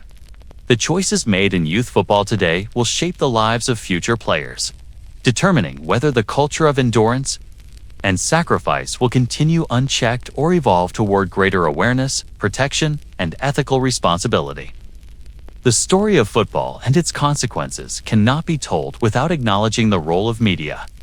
Coverage has always shaped public perception, creating heroes and villains, framing narratives of toughness, and influencing cultural expectations. For decades, sports journalism celebrated endurance and valor, glorifying moments of physical courage while downplaying the human cost. Hits were immortalized, injuries were framed as minor setbacks, and silence was rewarded. Yet as evidence of long-term neurological damage emerged, the media was forced to confront a dissonance between past narratives and present understanding. This reckoning reshaped both public perception and institutional accountability. In the early television era, broadcasters and reporters reinforced a culture of heroism built on visible sacrifice. A hard tackle, a quarterback standing firm despite a brutal hit, or a lineman playing through injury became defining moments, celebrated as evidence of character. Journalistic language reinforced these ideals, praising toughness and valor, and equating physical suffering with moral virtue. The public consumed these stories eagerly, responding to the drama, the spectacle, and the sense of unflinching courage. Pain became entertainment. Risk became a narrative device, and human cost was largely invisible. Print media played a complementary role. Newspapers chronicled games with vivid language that emphasized resilience and heroism. Injuries were often described in neutral or euphemistic terms, highlighting the player's determination to return rather than the underlying trauma. Profiles focused on endurance, commitment, and mental toughness, framing repeated injury as a testament to character. Coverage created an implicit standard. To succeed was to endure. To falter was to betray expectations. Players internalized these standards, coaches reinforced them, and fans celebrated them, creating a feedback loop in which media framing influenced behavior and perception simultaneously. The advent of the concussion crisis challenged these established narratives, as retired players began sharing experiences of cognitive decline, mood instability, and neurological impairment. Journalists faced the task of reconciling these revelations with decades of celebration. Investigative reporting, long-form journalism, and documentary storytelling brought the human consequences of repeated trauma into public view. Articles detailed the lives of former players, the findings of neuropathologists, and the emerging science of chronic traumatic encephalopathy. The tone shifted from celebration to scrutiny, from spectacle to accountability. This shift was not immediate or uniform. For years, coverage remained conflicted, balancing admiration for toughness with reporting on tragedy. Some outlets emphasized heroism while cautiously acknowledging risk. Others focused on litigation, league denials, and medical findings. The tension between historical mythology and contemporary evidence created complex narratives, exposing the limits of previous framing and challenging audiences to confront uncomfortable truths. Media narratives began to illuminate systemic failures, drawing attention to the deferred consequences of repeated secure contents. Only Ruby Kiss has the luxurious texture that glides on smooth. And lies 8. And lies all subend, leave, per wide, last, mead. My selami matters, to meagre narrative, my cellas. Me's canellert, my ples, 8's cord. My lies, sieve, my commend, sabati camaries, perunide, it, ebb. My mensai to da bell no sets, so on sly is all we say tax, put it to solicit to guys it I 6 it to skit it I could it goods it it be system this is to be reason sit collisions and the institutional structures that had allowed them to persist. Television documentaries played a pivotal role in reframing the discourse. By combining personal testimony, scientific analysis, and historical context, these narratives provided a comprehensive perspective on the human cost of professional football. Players described memory loss, depression, and identity struggles. Families recounted the emotional toll. Researchers explained the biological mechanisms of brain injury. The format allowed for nuanced storytelling, emphasizing empathy, complexity, and accountability rather than spectacle. The medium also reached broad audiences, shaping public understanding, influencing policy debates, and prompting discussion within families and communities about the sport's inherent risks. Social media has further transformed coverage. Platforms allow players, families, researchers, and journalists to share stories directly, bypassing traditional editorial gatekeeping. Personal narratives gain amplification, allowing for more immediate and emotionally resonant communication. Public discourse now includes diverse voices, from former players warning about neurological consequences to parents navigating youth participation. The immediacy of social media ensures that tragedies, revelations, and policy debates receive attention, contributing to cultural shifts in perception and expectation. The media reckoning also intersects with accountability. Coverage of the concussion crisis, litigation, and institutional denial prompted public scrutiny of the league. Investigative reporting revealed internal documents, communications, and policies that had downplayed or concealed risk. Public reaction, informed by media exposure, pressured the league to adopt more stringent concussion protocols, invest in research, and implement safety measures. Media functioned as a mechanism of oversight, challenging narratives that had previously prioritized spectacle over safety. Coverage reshaped perceptions of heroism. Endurance and physical courage remain celebrated, but narratives increasingly include the cost of risk. Players are recognized not only for their on-field performance, but also for their vulnerability, their resilience in the face of long-term consequences, and their advocacy for awareness and reform. Heroism is now framed through a broader lens, encompassing both achievement and accountability, performance and ethical responsibility. Media has contributed to this recalibration, offering a more nuanced understanding of what it means to succeed in a sport built on repeated trauma. The role of media in shaping cultural norms is evident in youth football as well. Reporting on concussion risk, player deaths, and long-term impairment has influenced parental decisions, league policies, and coaching practices. Awareness campaigns, investigative features, and narrative storytelling contribute to informed debate, creating pressure for safer practices and ethical reflection. Media coverage thus extends beyond professional ranks, shaping the environment in which future generations of athletes make decisions about participation, risk, and aspiration. Ethical reflection within journalism itself has evolved.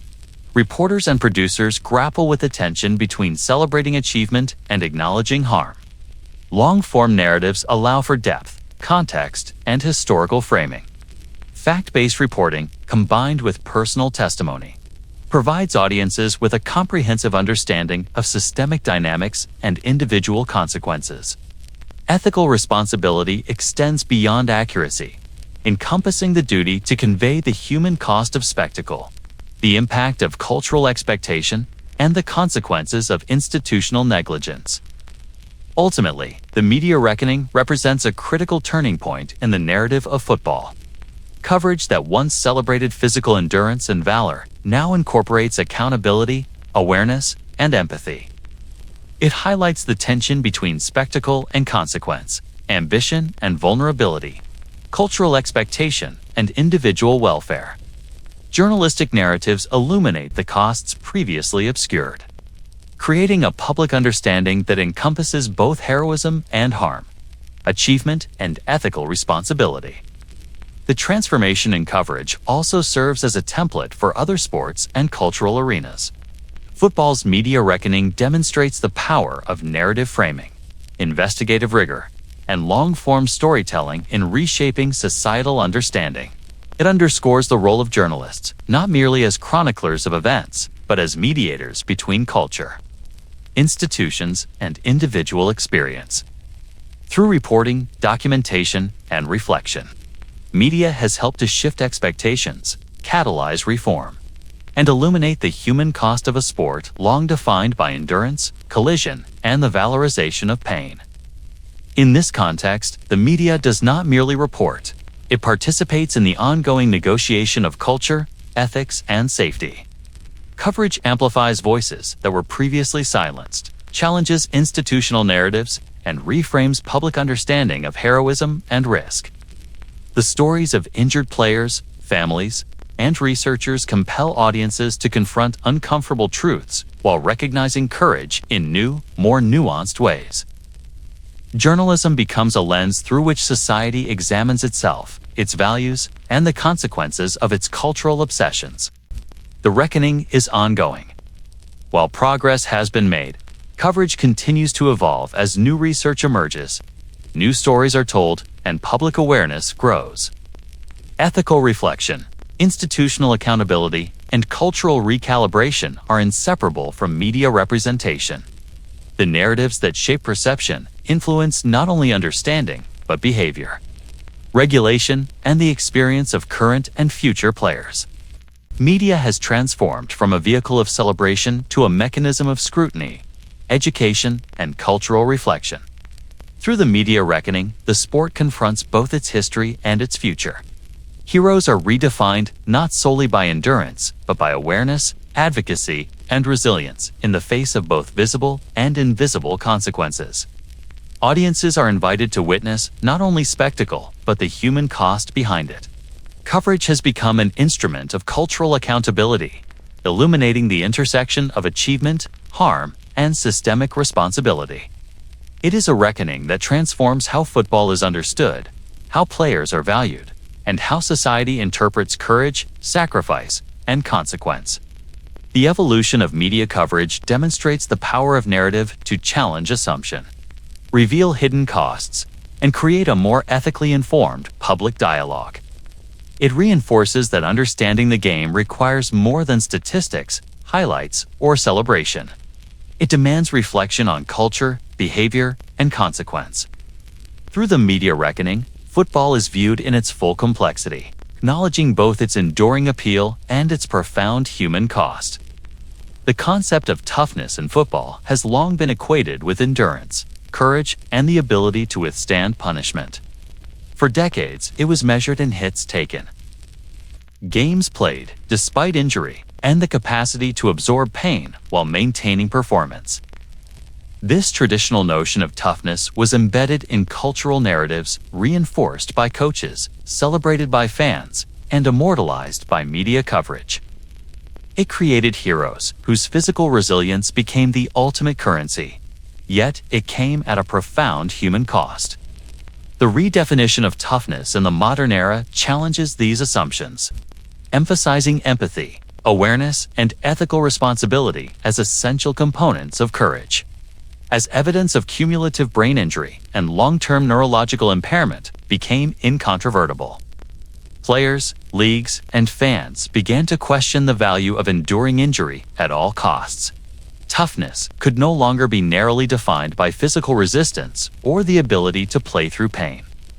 Players who advocated for health, who prioritized recovery, or who chose to retire rather than risk irreversible harm were increasingly recognized as courageous.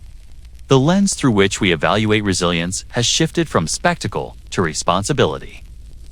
From the endurance of suffering to the preservation of self.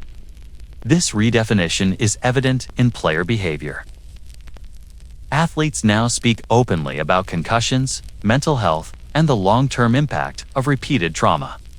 They embrace protective measures, seek medical guidance, and participate in research studies aimed at understanding the consequences of their profession. The culture of silence that once prevailed has begun to erode. Courage is increasingly understood as the willingness to confront risk honestly, to advocate for safety, and to protect oneself and others from avoidable harm. Players are learning to balance ambition with wisdom, performance with foresight, and commitment with self-preservation. Leagues have also responded, implementing protocols that emphasize detection, treatment, and prevention. Concussion management programs, medical oversight, and rule changes reflect a growing understanding that toughness is not solely measured by persistence in the face of trauma, but by the ability to engage responsibly with risk. The institutional shift represents an acknowledgement that prior measures of valor were incomplete, that endurance without awareness is not sustainable, and that preserving long-term health is itself a form of courage. Policies now encourage players to recognize and report injury, to seek appropriate medical care, and to prioritize recovery over immediate spectacle. The redefinition of toughness extends beyond the professional level. Youth and collegiate leagues incorporate education, coaching certification, and evidence-based protocols to cultivate an ethic of safety and awareness. Training emphasizes proper technique, cognitive engagement, and respect for personal limits. Children are taught that seeking help is not weakness, and that understanding risk is part of being responsible. Parents, educators, and communities are encouraged to support holistic development, combining athletic achievement with physical, mental, and emotional well-being. The cultural message is evolving. Strength is not the absence of vulnerability, but the conscious management of it. Public perception is also shifting.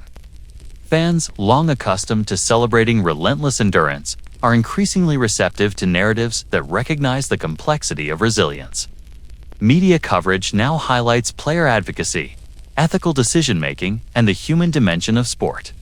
Stories of athletes prioritizing recovery, addressing mental health, or retiring to preserve their future are framed as heroic rather than deficient. Courage is understood as multidimensional, encompassing physical, cognitive, and emotional components. And acknowledging limits is no longer a mark of weakness, but an expression of intelligence and foresight. The redefinition of toughness also challenges deeply embedded cultural narratives. Historically, American football equated masculinity with stoicism, pain tolerance, and dominance over both opponents and self. These narratives reinforce the expectation that injury was inevitable and suffering was virtuous. The emerging framework introduces a more nuanced understanding. True toughness involves awareness, strategic decision-making, and the capacity for empathy. Recognizing the vulnerability of one's own body and the well-being of others becomes an act of courage equal to any on-field achievement. This shift has profound implications not only for the game, but for societal notions of strength and heroism. Education plays a critical role in this transformation. Coaches, trainers, and medical professionals collaborate to ensure that players at all levels understand risk and are empowered to make informed decisions. Research on brain health, concussion prevention, and long-term outcomes informs training practices and policy development. Players are taught to value recovery, communicate symptoms honestly, and embrace preventive strategies. Knowledge becomes a tool of empowerment, and understanding one's limits is recognized as an essential element of personal and professional growth. Toughness is no longer blind endurance, but informed resilience. The cultural redefinition is mirrored in institutional accountability. Leagues invest in technology, medical research, and player support systems, signaling that the preservation of health is integral to the identity of the sport. Policies reward responsible behavior, enforce compliance with safety protocols, and recognize the long-term consequences of repeated trauma. The message is clear. Resilience encompasses awareness, advocacy, and responsibility. Courage is demonstrated not only through performance, but through thoughtful engagement with risk and proactive care for oneself and teammates. Players themselves articulate this evolution. Statements from veterans, current athletes, and retired professionals emphasize the importance of protecting the brain, prioritizing mental health, and advocating for systemic reform. Interviews reveal a growing understanding that endurance without reflection is insufficient and potentially self-destructive. Athletes who once equated valor with physical suffering now articulate a broader conception of strength that includes cognitive preservation, emotional regulation, and ethical conduct. The redefinition of toughness reflects lived experience, scientific insight, and moral reflection. This transformation also has implications for future generations. Youth programs, coaching philosophies, and community engagement initiatives integrate lessons from decades of experience, combining technical skill development with safety awareness and ethical instruction. Children are encouraged to value preparation, mindfulness, and responsible engagement with physical risk. The evolving concept of toughness equips the next generation not only to excel athletically, but to navigate the intersection of ambition, safety, and self-awareness with clarity and integrity. The lessons of the past inform a more sustainable and ethically grounded approach to participation. The redefinition of toughness underscores the relationship between resilience and responsibility.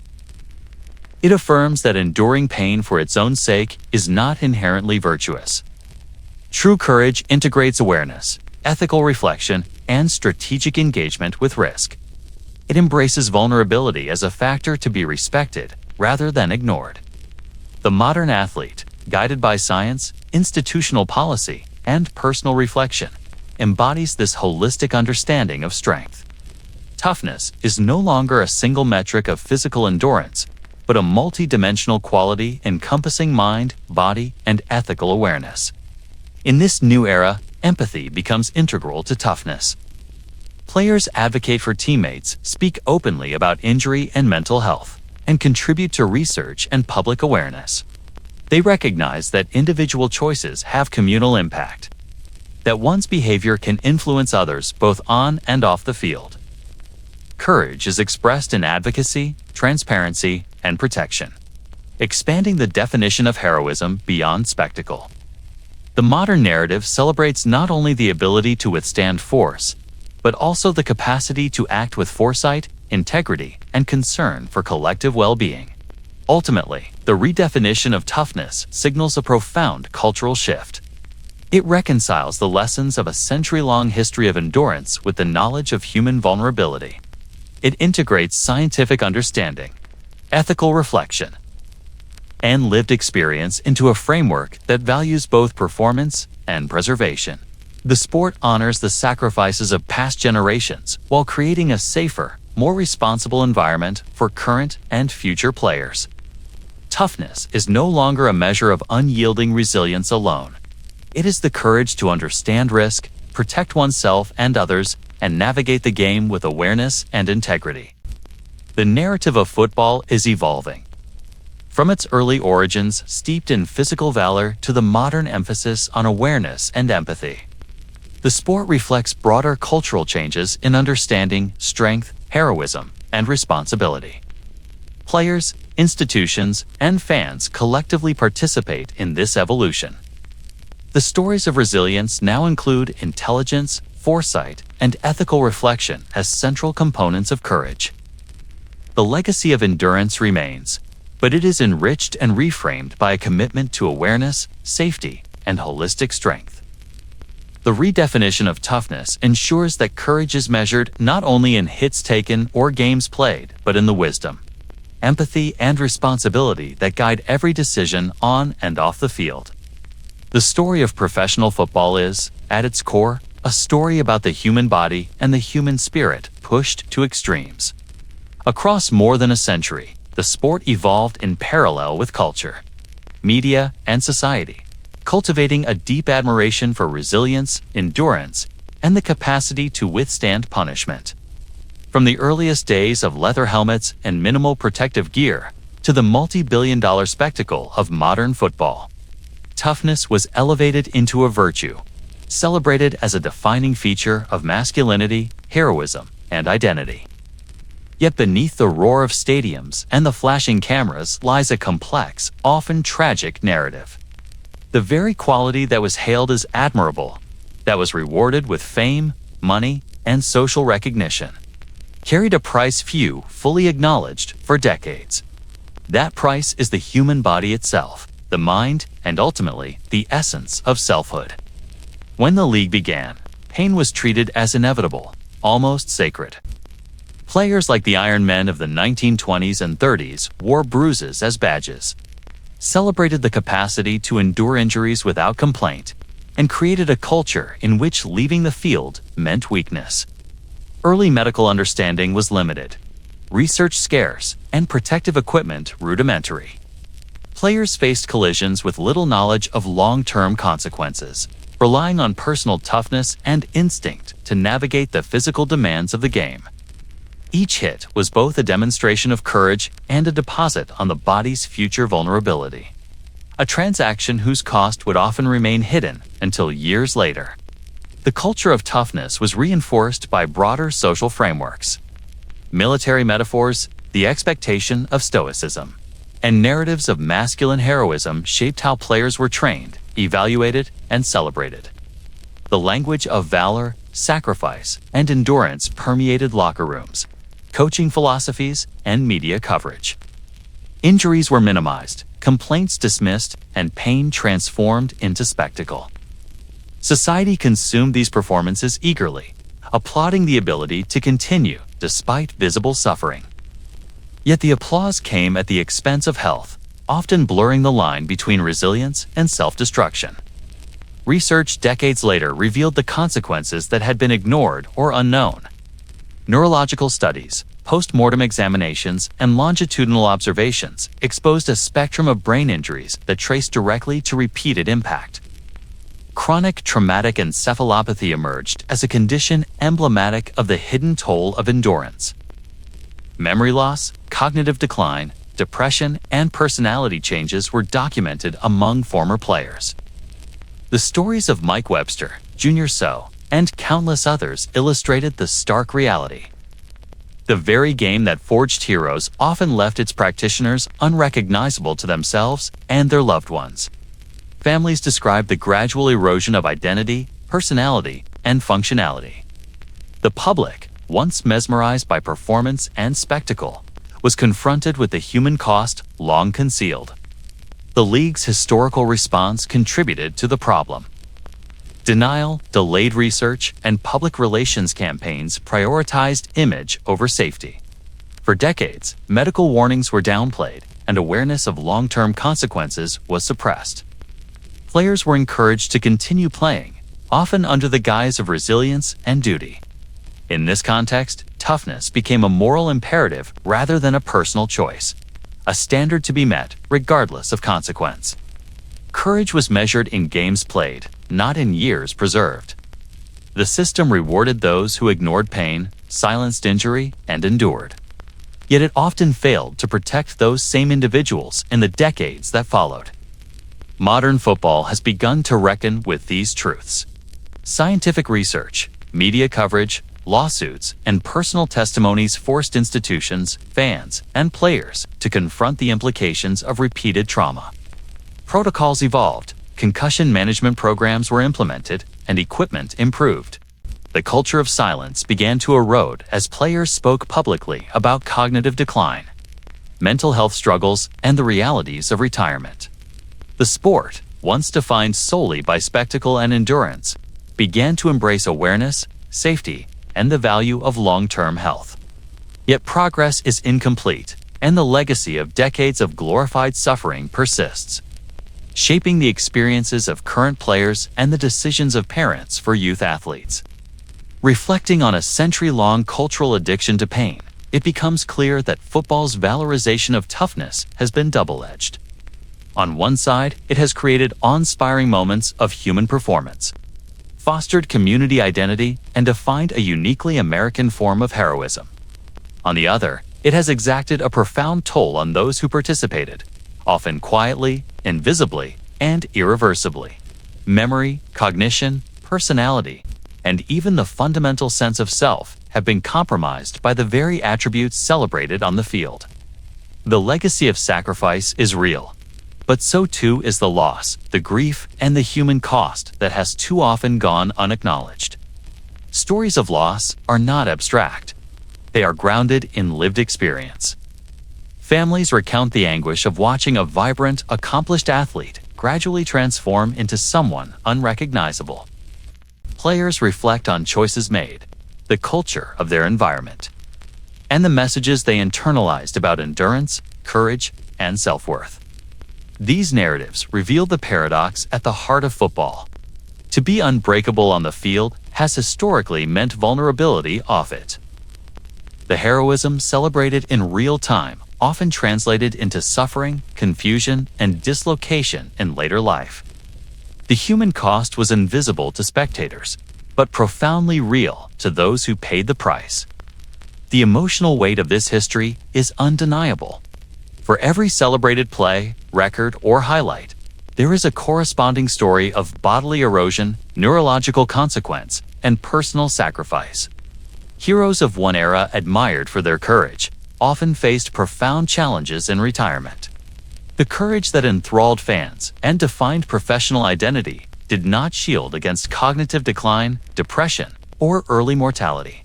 Applause, trophies, and fame were ephemeral markers, whereas the lasting consequences were permanent.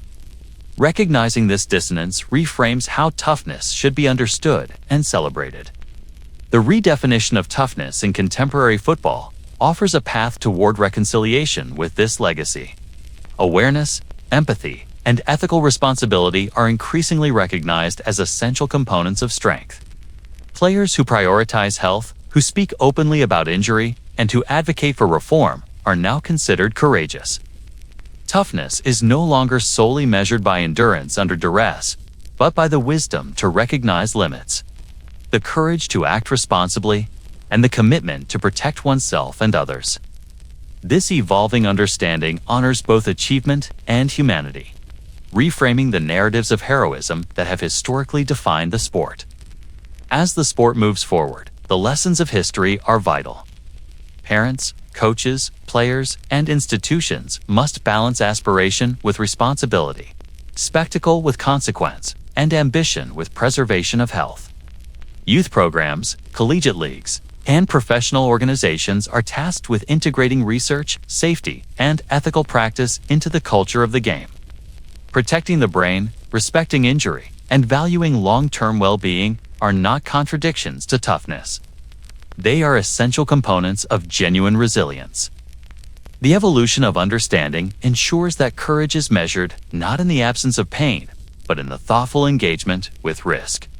Football, for all its physicality and spectacle, is ultimately a human endeavor. The helmet cannot erase consequence, the pads cannot prevent memory loss, and the roar of the crowd cannot shield identity. Every hit carries potential cost, and every choice reflects the tension between cultural expectation and human limitation.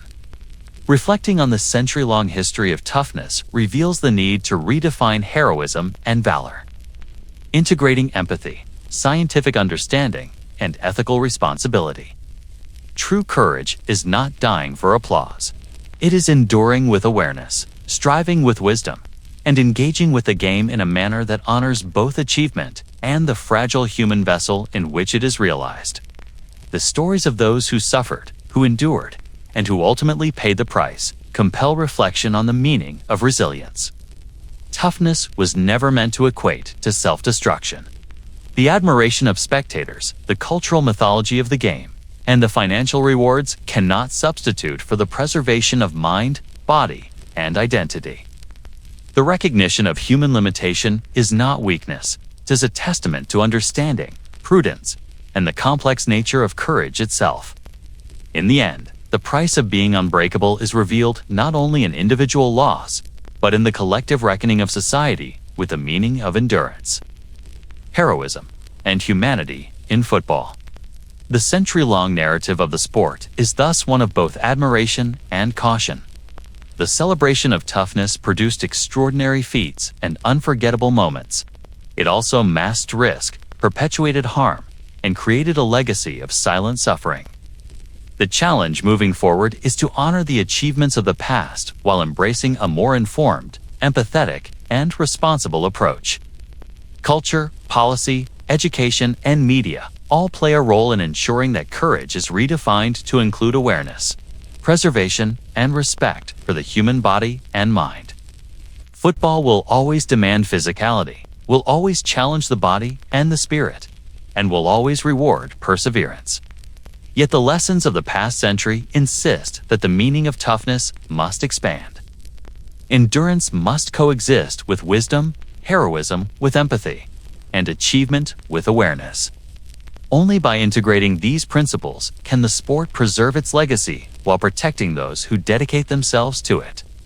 Memory, identity, and humanity are not optional components. They are inseparable from what it means to be courageous in the game of football. Ultimately, the price of being unbreakable is both individual and collective. It is measured not only in bruises, concussions, and lost years, but in the ethical responsibility to recognize risk, act with care, and honor human limits. Toughness, once narrowly defined, is now reframed to encompass awareness, empathy, and moral courage.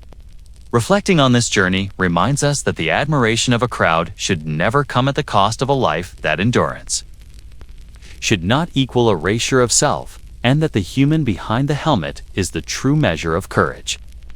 The legacy of football is richer and more meaningful when it celebrates not only unyielding strength, but the wisdom, empathy, and humanity that make endurance worthwhile.